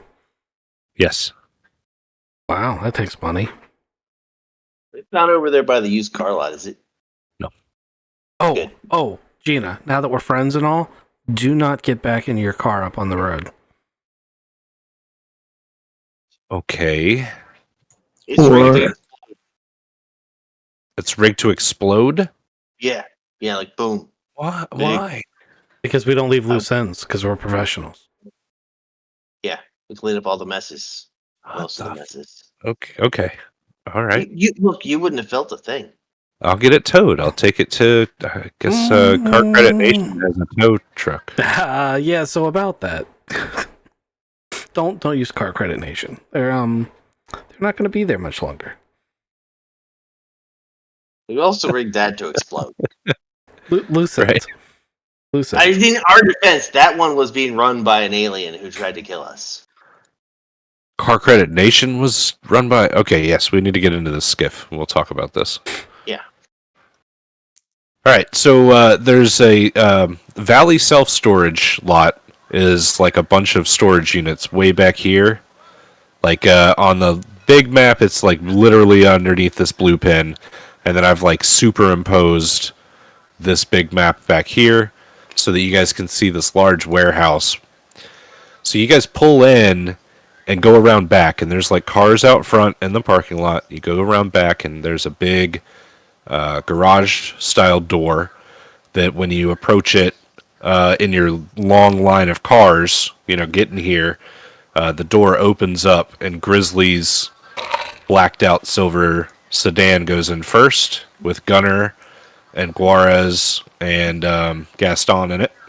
Oh, Gigi's riding with them too. So they're all in there. And then you guys are in a following car. And you guys pull into this warehouse where they've got modular, like there's sea containers. They're black. And on the side of the sea containers says March Industries. And all of these sea containers are lined up in a big modular building. And the big double doors of the sea containers are open on one of them. And inside the sea container, you guys can see a wall with a door and a big camera, like sitting and looking at you. There's man cages and all sorts of shit going into this area, so you guys like have to pass through all the security to get into the skiff. But they take you through. Like Grizzly just waits for you guys to get out of the car. And he's like, "All right, you guys ready?" And he'll take you guys into the skiff. Inside these modular buildings, there's like an office, there's a server room, and there's like this big conference room that you guys sit down at. They've got a projector and all sorts of shit. And a woman walks out in a very nice suit. I guess you guys are all sitting around the conference room, right? Can we have that quick ride over conversation? Oh, yes, you do that. All right, guys. Are we telling them everything, or we're just telling them about the aliens, or like how much do we actually trust them? I'm content to tell them everything, and if we have to, we clean up loose ends later. Oh man, are you just putting bombs everywhere as you're walking around? No. Okay. And I wink at you. I get you. I don't think he's ever going to understand. No. It's okay. He can assume I'm putting bombs everywhere. Hey, can I get that book back that had the description? I just need to be able to spell. Yeah. Just take me a second to write some stuff down.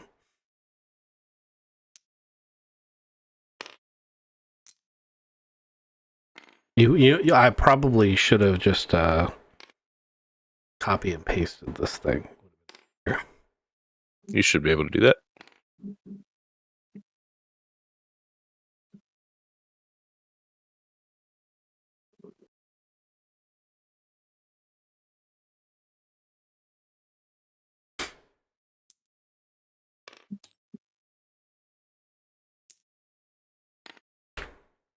All right, so bunch of people at this conference room table.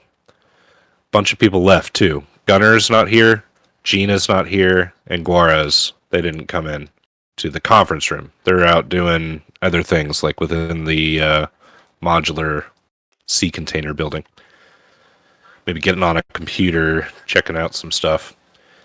Who is in here is a small brunette lady with long brown hair. Agent Gaston, the French man in a pinstripe suit. Agent Grizzly, the leader of this outfit. And then a woman who is also in a pinstripe suit. She has like very dark black hair. Very like well-groomed woman. Very, very pretty. And she steps forward and she's got a large dossier that she puts on the table. And she says, "Hello, I am Agent Gigi. I work for NASA most of my time. But I'm now on this case." She looks over at Grizzly, and Grizzly's like, like rubbing his head. Amateurs. Gigi's like, 5 months ago, we had 4 NASA astronauts checking out an object in space that we've determined is headed right towards Earth. These findings were verified between the 4 doctors, and then they were also verified by 3 civilians. They died in terrible, horrible ways, and it caught the attention of the program, being NASA doctors and everything. They shouldn't act that way. So we got called in, and I got called in. Grizzly called me in, actually. Thanks, Grizzly. Grizzly's like, Jesus Christ. Continue. Gabby steps up. She says, my partners at NASA, they saw things that they shouldn't have. I guess it drove them mad. And there's a lot of information here in this dossier. It's going to take us a little while to figure out. I don't know if we want to spend the rest of the time talking about this, but this is the briefing that they're giving you. So I'm not sitting here just copying, pasting your whole dossier. that's fine. We can go through it a little bit. There was Dr. Sarah Adams. She was like a weather scientist, expert in space weather, and she was called in to evaluate radiation risks from it, from the object flying through space. So she was one of the people that was like later on confirming things.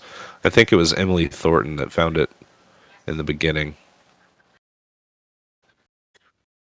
Yeah, as an astrophysicist, she found it first, and I think Victor Rodriguez found it first. And the two suicides that they had were pretty brutal. I think Victor he tried to dig to the center of the Earth. Yeah. Oh no, he isolated himself in the experiment chamber. Yeah, ate himself to death. That's right. He chewed on his own body.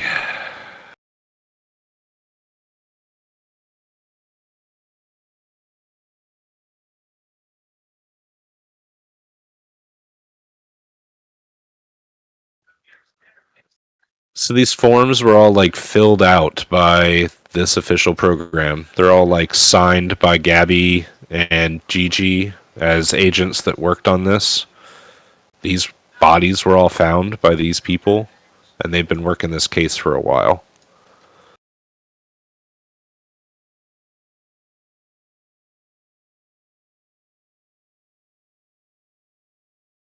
So you're just concerned about asteroid that's going to hit the Earth, and it also is killing people, which is terrible and everything, but not about the like very active alien species that's doing things in this valley as well. We are actually here for the cult. There is an entire cult that worships this asteroid that we found when we got here. And they're doing ritualistic murders and crazy things. Like you said, calling up zombies, that's something that we've seen them do before. So we don't know who's leading this cult yet. Is he a robot to anybody else? Oh, am I a robot? Yep, you've gone a bit robot-y. What do you need to hear again? That depends on whether or not you're going to be a robot when you start saying it. Oh no, you're going robot too. Am I a robot to anyone else, or is it just him? It's probably just me. It was me too. Oh, that's probably our neighborhood then. Yeah, so she said that there's like ritualistic murders going on, and they're here investigating this cult that has called up zombies before.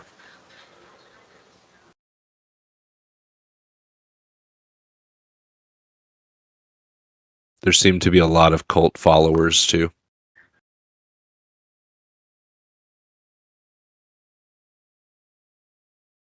Do you know anything about the hungry womb or the shadow trapped underneath of the mountain? We tried to find the petroglyphs that Louis Dubois mentioned in his diary, but we haven't found them yet.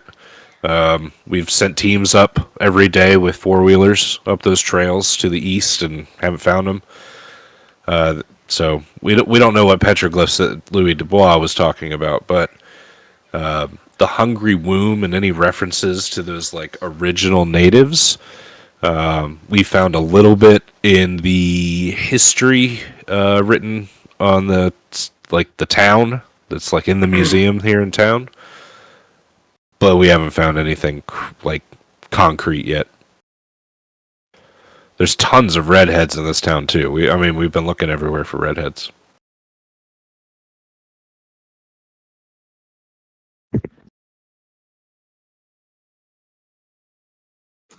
So giant government agency so far has looked at people based upon the color of their hair, and looked at the history books of this town and is sending people into the woods on four-wheelers. So we've been doing investigations into the churches and trying to figure out which church the cult has been working out of.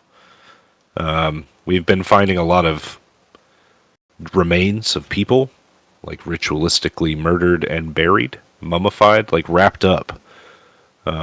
Always seems to be like young people, unfortunately. So we found 2 or 3 of those ritualistic murders. We're trying to pin it down on like who it is. Have any of them eaten cats? No. Are cats a big thing? Yeah, Didn't we have stories too. Yeah, you mentioned dogs. Yeah, is the general here? Or have we lost him? You guys haven't seen him since the morning. Oh no. Hammer, you want to say anything else? What? Would you like to say anything more to any of these guys about what you've seen, or? I don't think I missed it. I don't think anything's been missed. Has it? Okay. I'm just making sure. I don't think so either.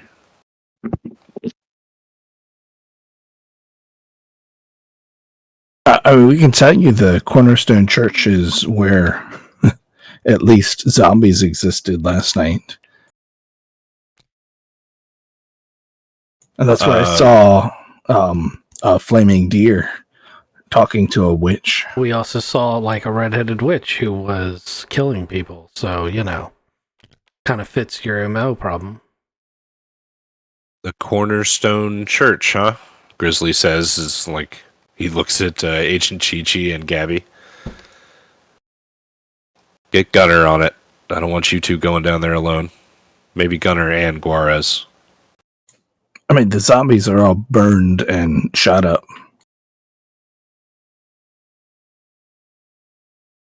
Why were you at the church? We were saving a glowing green lady. Girl. One of these craw alien things? Yeah? Well, someone who's... So the crawl aliens sometimes take people and modify them. This girl was, we think, one of their experiments. We know they're digging for something. Unfortunately, we don't know what, where, how long it's going to take, or how many of the people that they've changed in certain ways are back here in the town, but some of the people that were abducted have magically reappeared in the town. One of them was this girl. One of the other ones that came back, their family were one of the people being sacrificed. I'm going to say sacrifice because that's what it sounds like to me in this little ritual at the graveyard. That's why I think it's related. It started with a bunch of livestock anomalies and green orb sightings. So they were doing weird things with cows, like just accidentally flipping them inside and out. Then they took a airplane with 230 passengers. They just blooped it out of existence. They took, let's see, how many kids did they take? And I flipped through a bunch of pages of notes. They took 3 kids. One of them came back and he ate cats and was terminated to prevent further threats. The other 2 came back, was it yesterday? Maybe 2 days ago. They were glowing green. One could teleport, looks like at will through space, or space would teleport around him. I'm not quite certain about that. And the other one has the ability to do some weird pocket dimension stuff where she could turn people smaller and put them into her pockets. And you got to make sure you don't open doors around her because they go to different places. It's weird. Oh, and somehow dogs are involved with it. And I tap my chest and I go, no, not that one. And I open up a briefcase and I go, ooh, and we found a thing that's like attached or attracted to a lot of different metals that isn't metal. And I show him a crystal.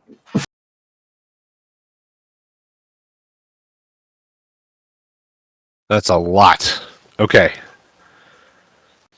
So there's a crashed spaceship, says Agent Grizzly. Well, not anymore. Is there anything to recover? No loose ends. Okay. I ask because we can get Coral Nomad to come out here and do a recovery mission. Have you... There shouldn't be any pieces bigger than, say, your finger. Okay. But they might be interested in those fragments, depending on what it's made out of. We lost somebody. Think they're back? Was it Craven? It's Craven or Kizik. You and I were talking. I was Craven. We can't hear him. The crawl got him. The craw. He's finally just given up on this game. They were like, no, you see, taking the thing in your head, it wasn't optional.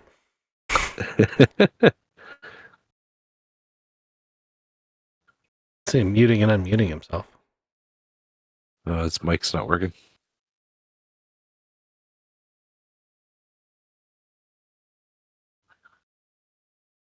We've got 9 minutes left. Yeah. Well, officially, gentlemen, I think that we can bring you in on Mission Golden Ticket. You are officially part of the Joint Terrorism Task Force. We are technically FBI backed, if you must need to know. There we go. Hey, there it is. We're part of the Complex Threats team, and I think you guys are now officially friendlies. If we work together on this. Do we get badges and can come back here? Yeah, I think we can do that. We'll get you security badges. Gigi, can you get that done? Gigi's like, yep. And she leaves the room to go get that done. And like paychecks and expense accounts? Well, as far as expense accounts, Agent Grizzly looks over. He's like, if you need something, you just have to do a requisition. Let me know, and we'll get it done. We could do like some advanced ground penetrating radar. So we think that the 230 people are digging underneath of the town somewhere. The people from the airplane?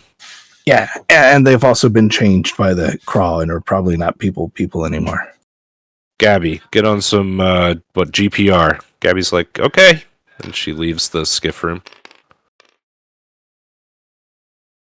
I passed my willpower check not to steal anything. Oh, nice. Hey, you get luck for remembering to do that. Cool. How much? Roll a d4. Yeah, cool. I spent 2 earlier and I made 4, so that's awesome. Craven gets some back too for going along with my ruse. He needs a whole like D10 worth of luck for going through that shit. What shit? The alien spaceship. Oh yeah, fuck that. I got 3 luck out of it. Oh boy. Hooray. So worth.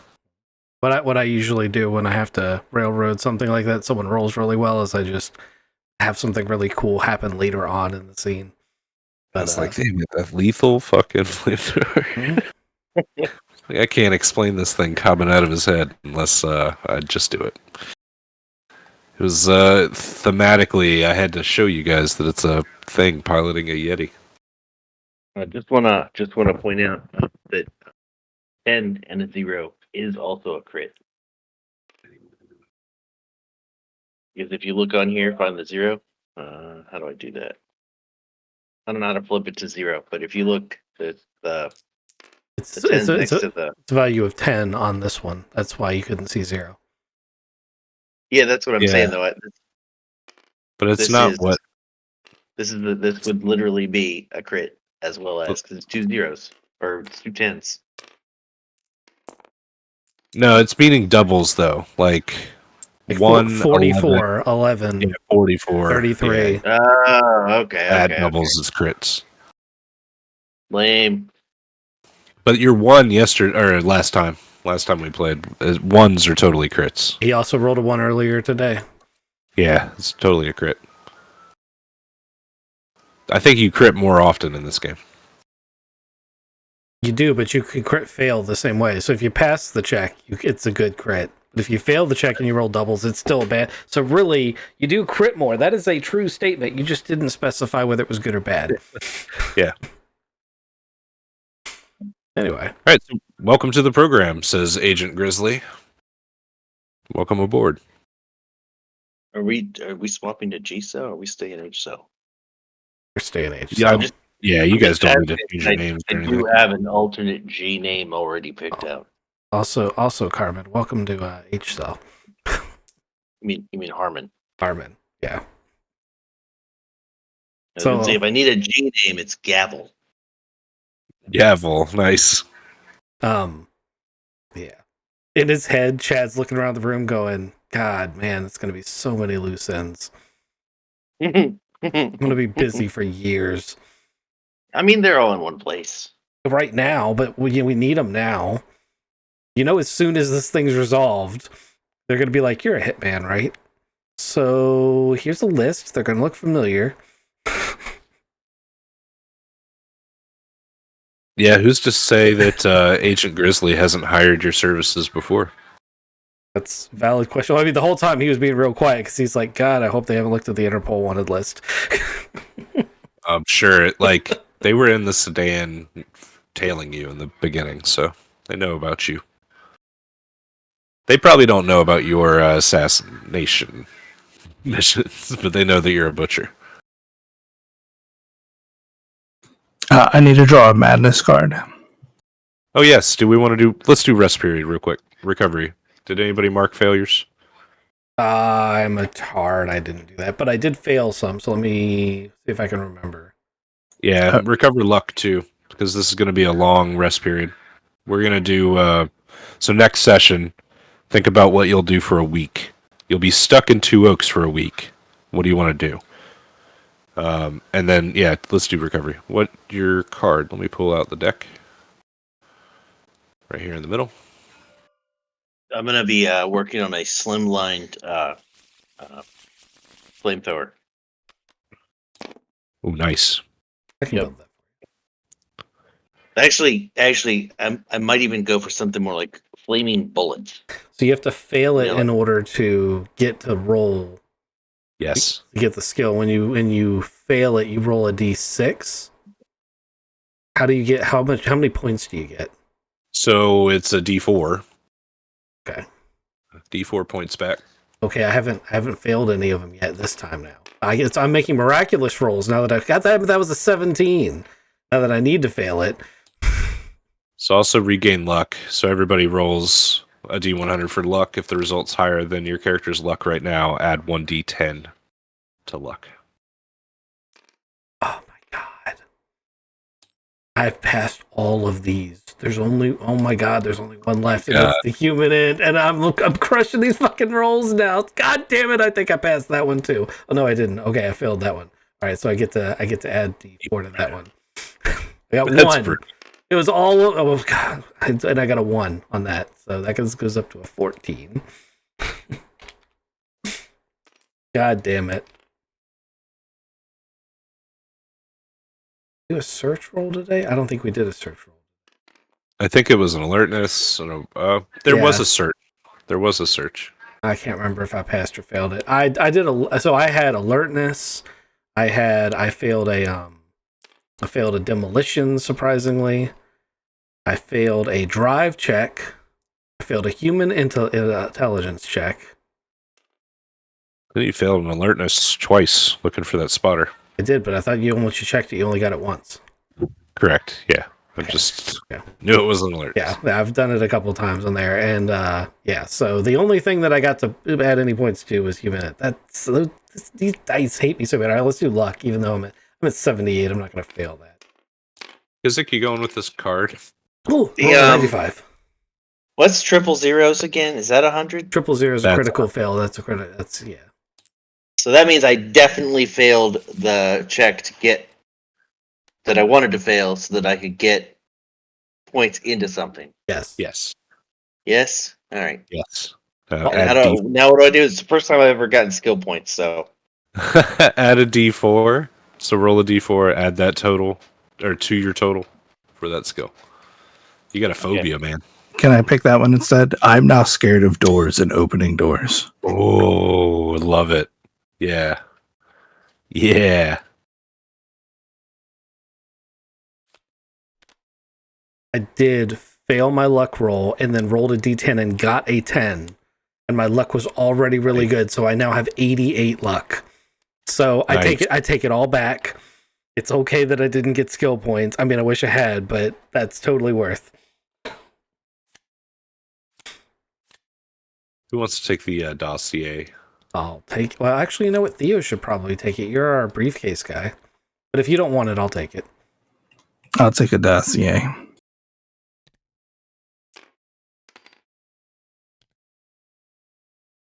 I copy pasted all of those notes he wrote into a notepad file. If anyone wants it. this is just the one that I rolled over here. This is yes, that's a 1. That's because the 0 on the D10 counts as 10 and it doesn't calculate it properly.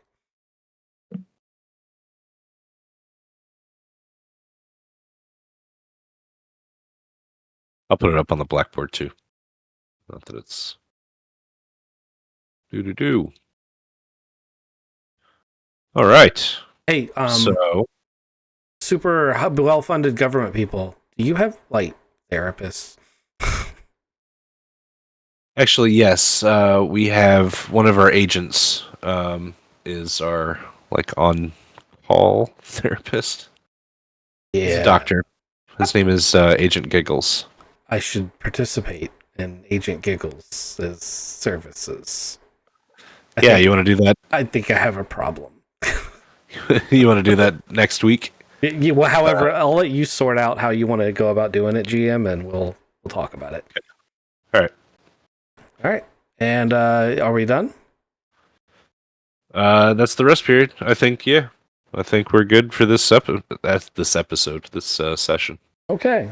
Next session will be next Saturday. That'll be Traveler, and you guys will be continuing your investigation. I got a couple things set up for you. We will see Mr. Rex. I can't remember what his character name is off the top of my head. Gonna bother me. Anyway, he will be returning. Steel. He's done a little side job and gathered a whole bunch of information. I'm gonna be providing him. We'll see if he can relay it effectively. And then we'll see where you guys go from there. You also have a very pesky investigator that you have caught the attention of, so that'll be fun. And other than that, thanks for stopping by, everybody, and I'll see you next time. Thank you, everybody.